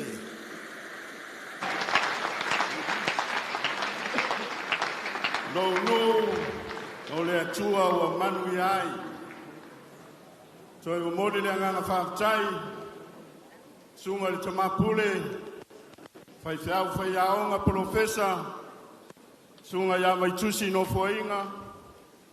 E maise le laumua mo le langina ia o le pese a walo wono se furu ma le fātausanga Samoa ia i le nei tausaga anga le leile tua fātumu mai le langi ana utu a wale teiteina inga le tua pesipesenga mai le kolisi Faafetai au malua ia po le ekalesia Faapitoa Kerisiano Samoa le sia tātou au faipese o lo suso ai o le kolisi Faafetai i piula e kalesia me titisi ia teitaia e le pulea o le kolisi ia Reverend Professor Moses Mailo o le tapiano ia po o le composer foi Reverend Dr. O le tanga elu ia o le taimi pese o le sunga ia tipa fala filale o le au fainga o le au faipese le nei e se lau se fuluono ia o le mai mo mai tanto tunu ia anga i me foi ia le tanto o fai pese kolisi Faafetai au piula e kalesia metisi sunga ia wa fatua mai so sunga i faiaonga o le pese o le alangina e le kolisi piula o le medley po le tufatasia le oni pese selima ale kalesia metisi ia o le e fafonga iai i le nei fiafi ia ngai maia ia le tātou kolisi Faafetai i piula ia wale langina o loutou sao le nei fiafi mai lea na so mai ai le tua le aonga Faafetai te losia i moa ale kalesia katoliko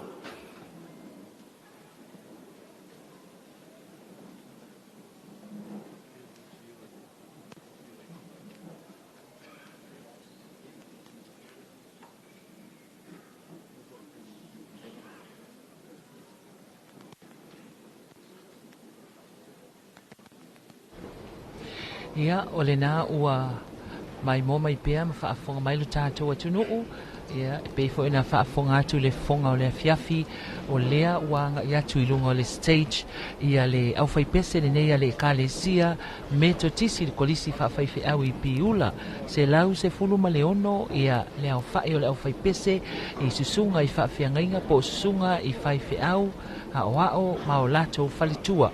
Ia pei ona taitaina e le sunga i le pulea onga le kolisi ia Reverend Professor Moses Mailo o le tā o Keni ia ma le fatu pese po le composer o Reverend Dr. o la tanga elu o le taitai pese o le sunga ia tipa faalafi lale ia le au fai pese le nā a le kolisi Faafetai au i piula le kalesia me totisi. Pei la wana whaafonga atu iai ia e lima ni pese ua tuu whaatasia a le kalesia me totisi. O le medley lea o le alangina e le kolisi Faafetai au i piula e le afia finei. Lea o lo o ngā solo atu pe lunga mo atu i lunga ia le tupā wa lii po sunga i Faafetai au ma o ao ia o na whaasolo atu ai lea ia o lato falitua ia po le vaenga lea e langina le soprano ma le o loto le alto i le au fai pese nei i le afia finei a maea o na suso o mai lea ia ma le au fai pese le kolisi telo sia i moa a le ekalesia katoliko. Ia ai se itu watu i lunga o malai i le sunga ia whanaia. nei an ofisir fia foi tātou tunu o le tātou por kalami man whamanatuina o le tātou tutoatasi.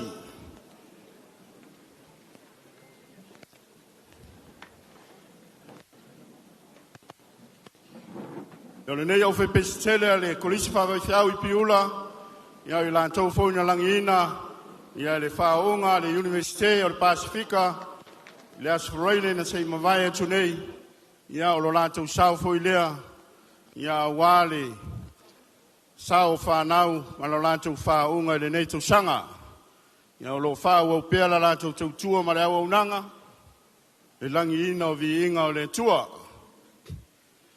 Ia se toe pati mai o lewa, anga mai lunga le fata, kolisi whawhaiwhiau I piula, ia mauna lātou pese le nei a fiafi.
Ladies and gentlemen, Beulah Theological College.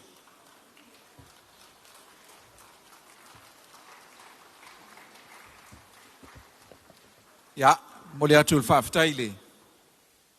Ila ufionga il tamapule. Ya, lau. Ia o le la ua mai mo mai tātou atunu ua mai atu ia le au whaipese a le kolisi whaafaife au I piula e pe o na langi ina vi inga māta ngōwhie le sui whewhiloi ia o vi inga o le tua ia po pese a le kalisia le sātu whatasia le lātou sui whewhiloi le medley ia le au whaipese nei se lau se fulu ma leono le au whai a le kalisia metotisi I piula. Ia peo ne whaafonga mai ai e lunga o tātou stage ia mamai mo mai fo ile tātou tunu ule nei fiafi ma te ngo pia o le aso sapa ia o le lii aso tolu sfutasi o le masina o me ia o le aso o atuai ma le kalesia telosia e moa le onga po o le kolisi telosia i moa le kalesia katoliko o le kulea onga le kolisi le sunga ti akono ya so pele Samoa. Nga lea o le kolisi, o le tapiano, o le sunga ia malanga Peteru, ia o le fesosoani. O le taimi pese, o le sunga ia o ao ia telea Peteru a kui, ia o le au whainga, o le au whai pese e toa ono se fulu, au fia i mawhanau. Maui e whailau tala o lewa uma au whai pese lua. Ele i mamata penanga au whai pese. Sa matua i tapena whaafifine tō anga. Ele i whaapea fōi na tapena, au fōi i tapenanga ele whaapena se tasi se vai aso. Tonu pe lua, ia pe whaafo ini masina sa tapena mai ele nei whaamoe moe tāu. Ai, o le mea mataina, ia o se tūlanga matango fie fōi lea i le amatanga, ia o le tātou fōi whaamoe moe le ono su whātau sanga. O le whanau o le tātou tunu? Iyo e se le maa lia o si ufofonga o whai pese ia e lua ua mai atu. Ia me se fōi pe ai mama ai atu nei a Dwayne i lunga o le stage. Ui lea i le aise si whaapea le maua atu le camera tutu. Iyo e tau whai. Tau na memu fōi lea tau whai. Pe pese uma. Nau uma pe pese uma tangata uma. Rona winga. E sa oa ia oe. E le ila i titi le taimi le whai. Nanga le nei, ma le whaamoe le nei, ina ia mātango fie le afiafi le nei. Ia maulia la ua mai tau atu le umala au mai fo i le fonga o le afiafi, le tofa ia angafili, ia mo le au whaipese a le kalesia katoliko, le kolisi telosia i moa. Ia o le talitonu, ia o le silea au whaipese, ia sa whapena fo i ona tāpena, ia ile nei fo i vaenga o le whamoe moe, ia po Sauniga amata, ia o le Sauniga, ia ile nei fo i afiafi, ia a o lea lava e mātau, o lea lava e whaasono mai lava le mamano lea tunu. O lea fo i mai tauina, e le whapena o tātou i Samoa ni, o lea fo i mo le mawina o to tene lātou o le tātou tangata mai tunu o mamau, malanga mamau mai lava, a wāle whamoe moe a le tātou a tunu. Ia a wā lava le au mai o le tau au, ia ma whapena fo i ona fia mo le mawina po kalame o le nei fo i tausanga. Ia ma le tua fo i tuei, a e nufo ia tunu me mau, tu sa fo i pete anu malanga taimi nei a e sila mai lunga o benga o fisota inga i porkala. E se ali la mona ia o iwa mai nal pawa ni olo fia o sol va ne mai tu sa. Ioi. A pinala la mona la fia nei ia e mai se fo il tato wa tunu ulea ua to ai tau nu i Samoa mo le fia awai porkala me o FAAMANATUINA ia o le TUTOATASI o le nei tu sanga onu su fa tu sanga. Ai man tu nei ngalo ia te oi. Ia e fa awau lava tato fa salonga nei se ia dia tai au tau le fai le vavia ia ole a mata ia tatu fasala laua a mata tu i malai fatu i le solo a onga tanga wenga fala potonga masoos company ma business masoos e fala potonga ile tunu a fio anga itua ia ole a awai umai le solo fa alo ile aso tai au ia ma fa anga solo tuai ile sisi na e ole tanga vai o le saulo tonga o Samoa le malai tia fau i mulinu malai o le fau tunga tangi Samoa i le aso atai au ma o le apa pia po iona whaasa lau tu sao e le tato wala ata le TV iwa ma le tu e pile si ufonga o Samoa ia malunga o le Facebook page ia me se foi ia o le whaasa launga le tato NUS TV ia ma le NUS TV ma le NUS TV ia lo whapena ona wawanua ia le tato whaasa launga tu sao ia pe fo iona mai mo mai tātou atunu ia ele whapea e tasi se porkalame le aso fōua tai au maui e uma le porkalame le tai au so so whawhiwhianga i le awa uli ia tātou o i le afiafi tali umai tangata i tu unga whautasi uma tu unga whautasi tu e so so whawhiwhianga sui whiwhiloi i le po le variety show ai te maua uma whasana launga i porkalame uma nei ia i le tu sawa tole au nanga le tātou wala ata mai se foi o le tātou wala leo ma le NUS TV ia ma le TV9 ma le Radio 2AP ia me se foi ia o lunga o tātou social media platforms maua o matuai ia whaasana launga ia pe foi ona ia le tātou ono su whātou sanga ilona wha moe Samoa ua tasi mo se amatanga fou. Yo e tātou sini au tū le nā o le tātou a TUTOATASI ono su whātou sanga o le tau sanga a leo mai tau watu ono sfuru le au whae ia o le au whai pese a le kolisi te lusia i moa i lunga o le stage mai mo mai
Ya wanga tui lalo le.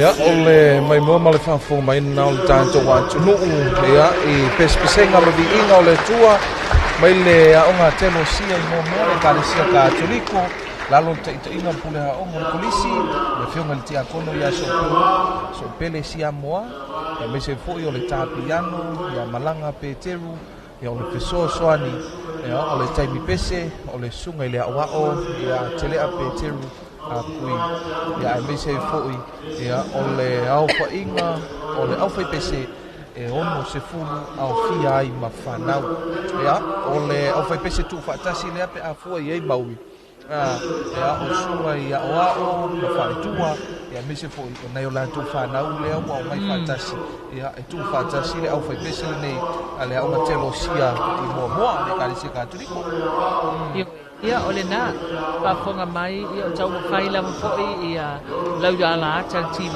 va male to ipisi fonga o Samoa tau fai tau fa tal tal ai natu le vai ngai le nei po lo e mai mo mai ai o le wa mai a wa ngai mai lalo le o fai pese ne nei a le a onga te lo sia I mo le kale sia katoliko ale aso ai male o fai pese ale kale sia na Sareta Samoa I uloloa o le sunga I le pule a onga o Reverend Tiavolo Ulisese Saifoloi Tofa o le tapiano o Reverend Tavita Taumoe o le taimi pese po le faya onga o Faamoe Tautianga o le tai pese o Reverend Tiavolo Ulisese Saifoloi Tofa ia ma ole au fai inga au fai pese se lau ni masfulu to tele atula ia le au fai pese ale kalesia na Sareta na indo le au fai pese le kalesia metisi le kolisi FAAPITOA I piula ia se lau ni masfulu le no winga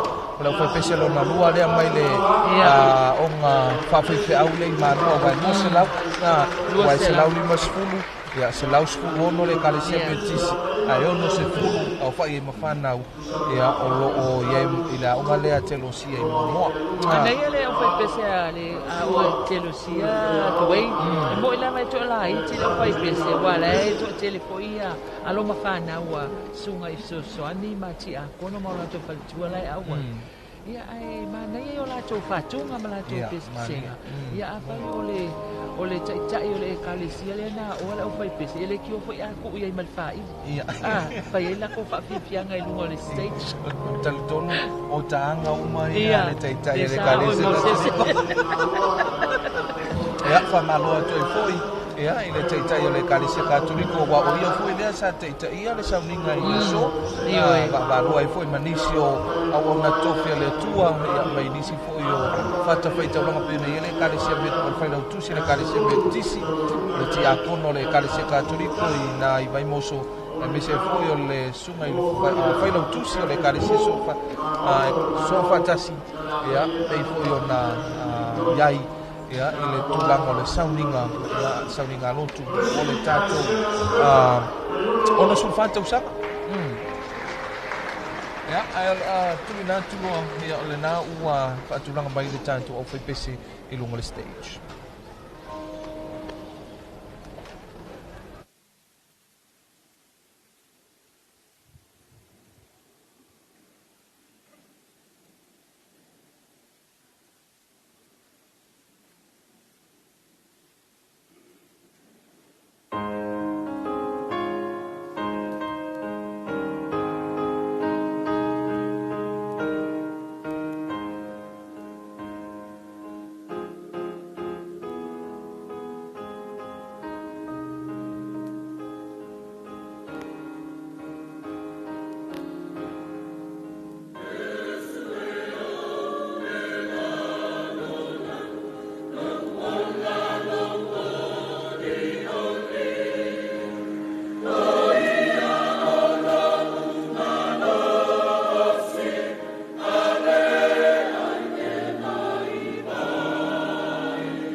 Ya, le nawa tawulunga mai ia vi inga foi ia pespesenga faleanganga mai le ekalesia na Sereta Samoa Uloloa ia pole aonga faafetai au lalo taitainga pule aonga ia Reverend Tiavolo lisese sai foloi tofa o le tapiano Reverend Tavita Taumaoe o le taimi pese ia pole fai aonga foi o faamoe tautianga ia o le taitai pese o le sunga le faafenga ia Reverend Tia volo ulisese sai foloi tofa ia male au fa ingo au fa pese se lauli masulu pe ona mai mo mai el tato wa tunu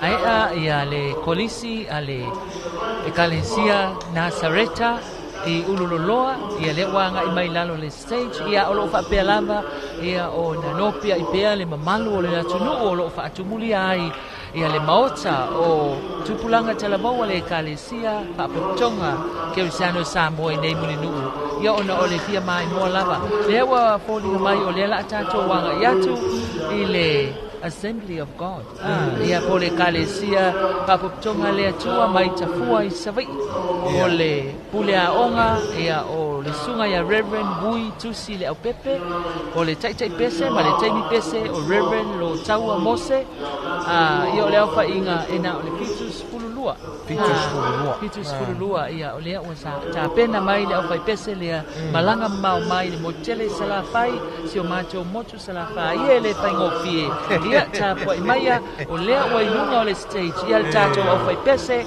le nei mai le ekalesia Faafetai le tua i Samoa i tafua Assembly of God ia o le a pese le nei fiafi e tusa o le faamoemoe o lo tato watunuu i le FAAMANATUINA o lo naono se fulu ma le tausaga ia ai o le a tali watu i lunga o le stage Fai ia tātou pespesenga o le nei fiafi.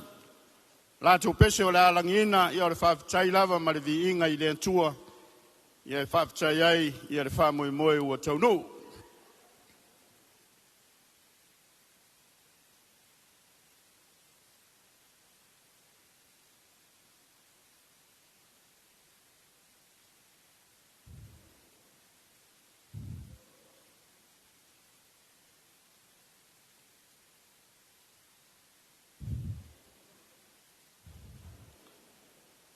A mai leo na taualunga leo le nei fiafi ia le tātou au fai pese. Yesu Keriso lau po ia aso ngatai. Assembly of God tafua i savai patpati mai.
Se mais patele mo isso. Ai, tuai. O fai pese tasi mai le motele sala fai ma lia o pese. Ala sala ngona o ya o tuai nei le taimi le na usu mai pese nei ya. Bi ingo le tuai ele Assembly of God. E o ese foi la ngona. E a pe wa mafa mai foi le ngango le tu o le memoria ia. Ese ala ngona mai le foi pese no mo. Ese la ngona le foi pese mai le kolisia piu a malua sau ia piula ia o moa moa Ya, le foto au matu foi le si au foi pese le Nazareta. Ese foi la mona o le au foi pese le Assembly of God. Ai na o le tasi mal moteli se la fai. Ioi. Tafua. Ia, au foi pese a tafua le kalesia pa botonga le tua. Tango fievi inga le nei fiafi wa ese foi langona. Pe ona ta ua foi le sunga duai. Ioi. E pa i mai ale nganga o le tua e momoli mai pese a. Nan tua foi fa mele tala isi fai na unga fai fe au. Fai mai. E pese le la unga le pese. Tu sa fa le tonu la unga e mali e pese o Sauniga. O la vale na la unga le pese. Na ia le tau mawhainga le fio anga o tafua. Ia, tai fo i lau tapua inga tafua, mai se ia le motu i se la fai. O le ua mai le pespesenga, ia na fai ai ia le Assembly of God, po le kalesia wabutonga le tue tafua, ia masui o le motele i se la fai. I le wha moe moe, o le tatou maloma le atunu i le nei fiafi. Ia, o le ua... Ata walunga tuein o le mamona. Iyo o le kalesia i suke riso le au pa ia o aso ngatai. Ia, o lea e mata watu, ia le nā wanga mai pe ona mai moa ma sisi le mai lu tātou watu nuu, ia le nei vaengo le fiafi.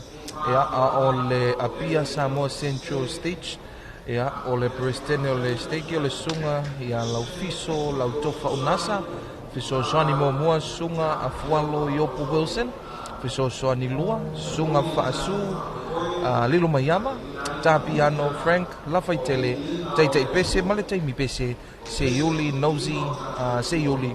Au fa inga le au fai pese se lauros fu. Totele. Pena fai pese le kalesia Yesu ke riso le pa ia o so ngatai. Le o le a tawalunga ina tatou pespesenga fa le nganga. Ele nei fiafi. Ia se i tali voila, po le a voila na ngona o le a mai voila le au fai pese. O le a tawalunga ina, le tatou fa moe le nei foi po.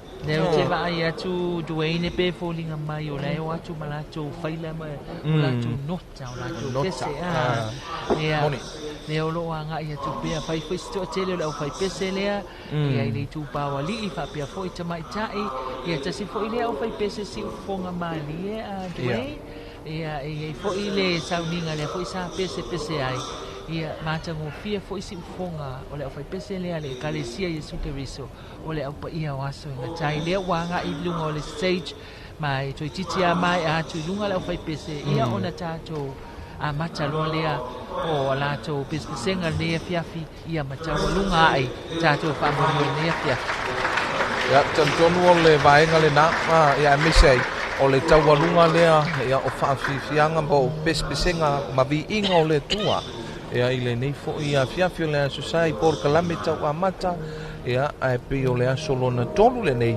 ia o le por kalame atoa o le FAAMANATUINA o le ono sulfatu sanga o le tatou wantunu ia ai o le atuina atu e lunga o le tatou stage ia le na wa amata o na tapena mai le au fai pesa le ekalesia Yesu Keriso le au pa ia o aso ngatai le apia Samoa Central State ua tae au ia ona whaapine lolea e le tauvanga o tūna fautasi o foispuni e le tā le fitu le asoluli.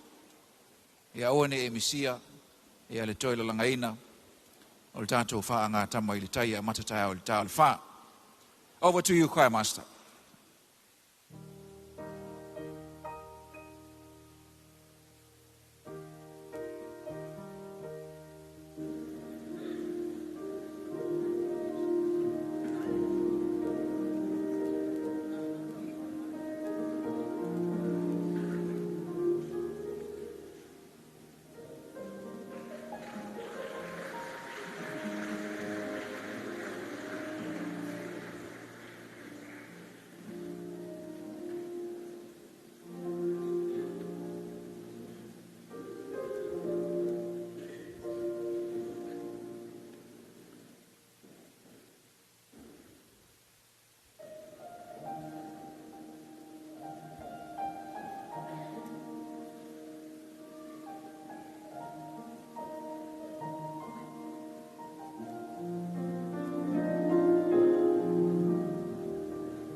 Ia ole na ua mai moa mai lo tatou atunu ma whaafonga mai Dwayne i le pespesenga whaai ule na tawalunga ai ele e kalesia Yesu Keriso le aupa ia waso ngatai ia mai e leo se tamai sau fo ina sau ele kalesia Yesu Keriso o lea fo ina sau tapena mai ile mai tawatu le neia fiafi Dwayne ele ai se au fai pese po se kolisi fa fai te au na i mai fatanga o mai na o mai tapena malava saunia ia e pese i le afiafi o le whaamoemoe le nei o Samoa.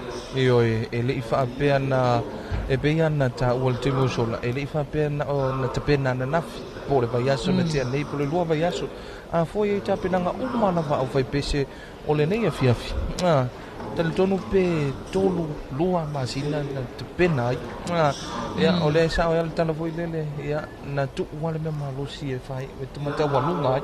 Io e tu la mai le tawalunga le fai wai e fai foi le mana ia le amatanga o le tawalunga le tawalunga fo le foi tawalunga matango fie ia le whaamoemoe foi ma pesenga ia o viinga foi o le tua i le nei po le polo na tono ia o le vaiaso o le FAAMANATUINA ma le FAAMANATUINA o le tatou ono sulfatusaga famalo atu ai ia le ekalesia Iesu Keriso le paia o aso gatai ia le apia Samoa Central Stake ia o le presidente o le stake sunga ia laufiso lautofa unasa fesoasoani muamua sunga afualo i opo Wilson ia fesoasoani lua sunga faasu lilo maiava ia ma le tapiano Frankie lafaitele taitei pese taimi pese seiuli nosi seiuli alfa inga o le alfa pese se lau lua se fulu ia pe fo iona iai ia ile nei fo i afi ile matau ma le maimo mai o le tatou atunuu i lunga o le tatou alata le TV iva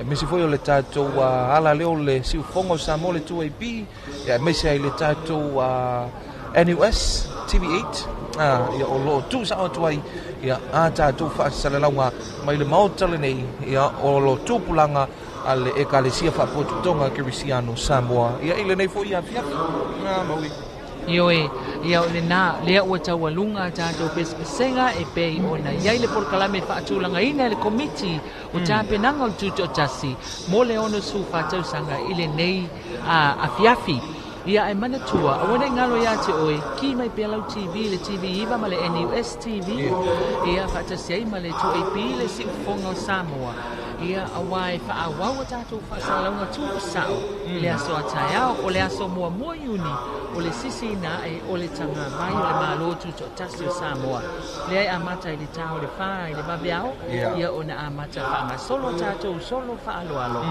maaga ia atu le malae e tia fau mulinuu ia ma faapena ona sisina e ai le tagavai ma faasolo ia tatou solo faaaloalo le aso ataeao a o sila mai moa ia tatou malo faaaloalogia ta le fā le afiafi ia o le tatou tu'uga fautasi i foi la au tatou fautasi ia Dwayne io e ono tatou fautasi ia ua faapena ona faatulaga mai o le tausalo le pasalaloa mai sa lua manono ia o le apia Maroons ia o le telefoni o le vainuu ia i faleua manono litorina i toamua tolotolo tamauli sa le loga ma le malo o Samoa ia le leo fuimu ia le la tawalunga ina ia le taita'i o le Sauniga e matua e angalilei mo Samoa le nei afiafi o mātou taita'i mai mātou umalawa le ua taunu i si ui le mātou pisa o ma patia le amatanga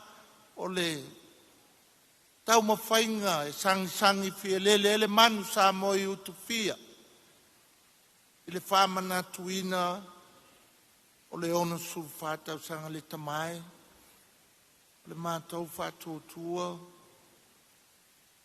a le ai lau afio e lē atoa matou tapenaga ua felanulanu a'i lenei afiafi ua matalasi ma manaia vi'iga le atua ua pese e ekalesia fie vivi'i pea i lau afio Samoa le tamae la atu'ua lenei nofoaga ma le agaga fiafia i e fa'amanuia le ao le matou malo ma le masiofo fa'amanuia palemia le kapeneta.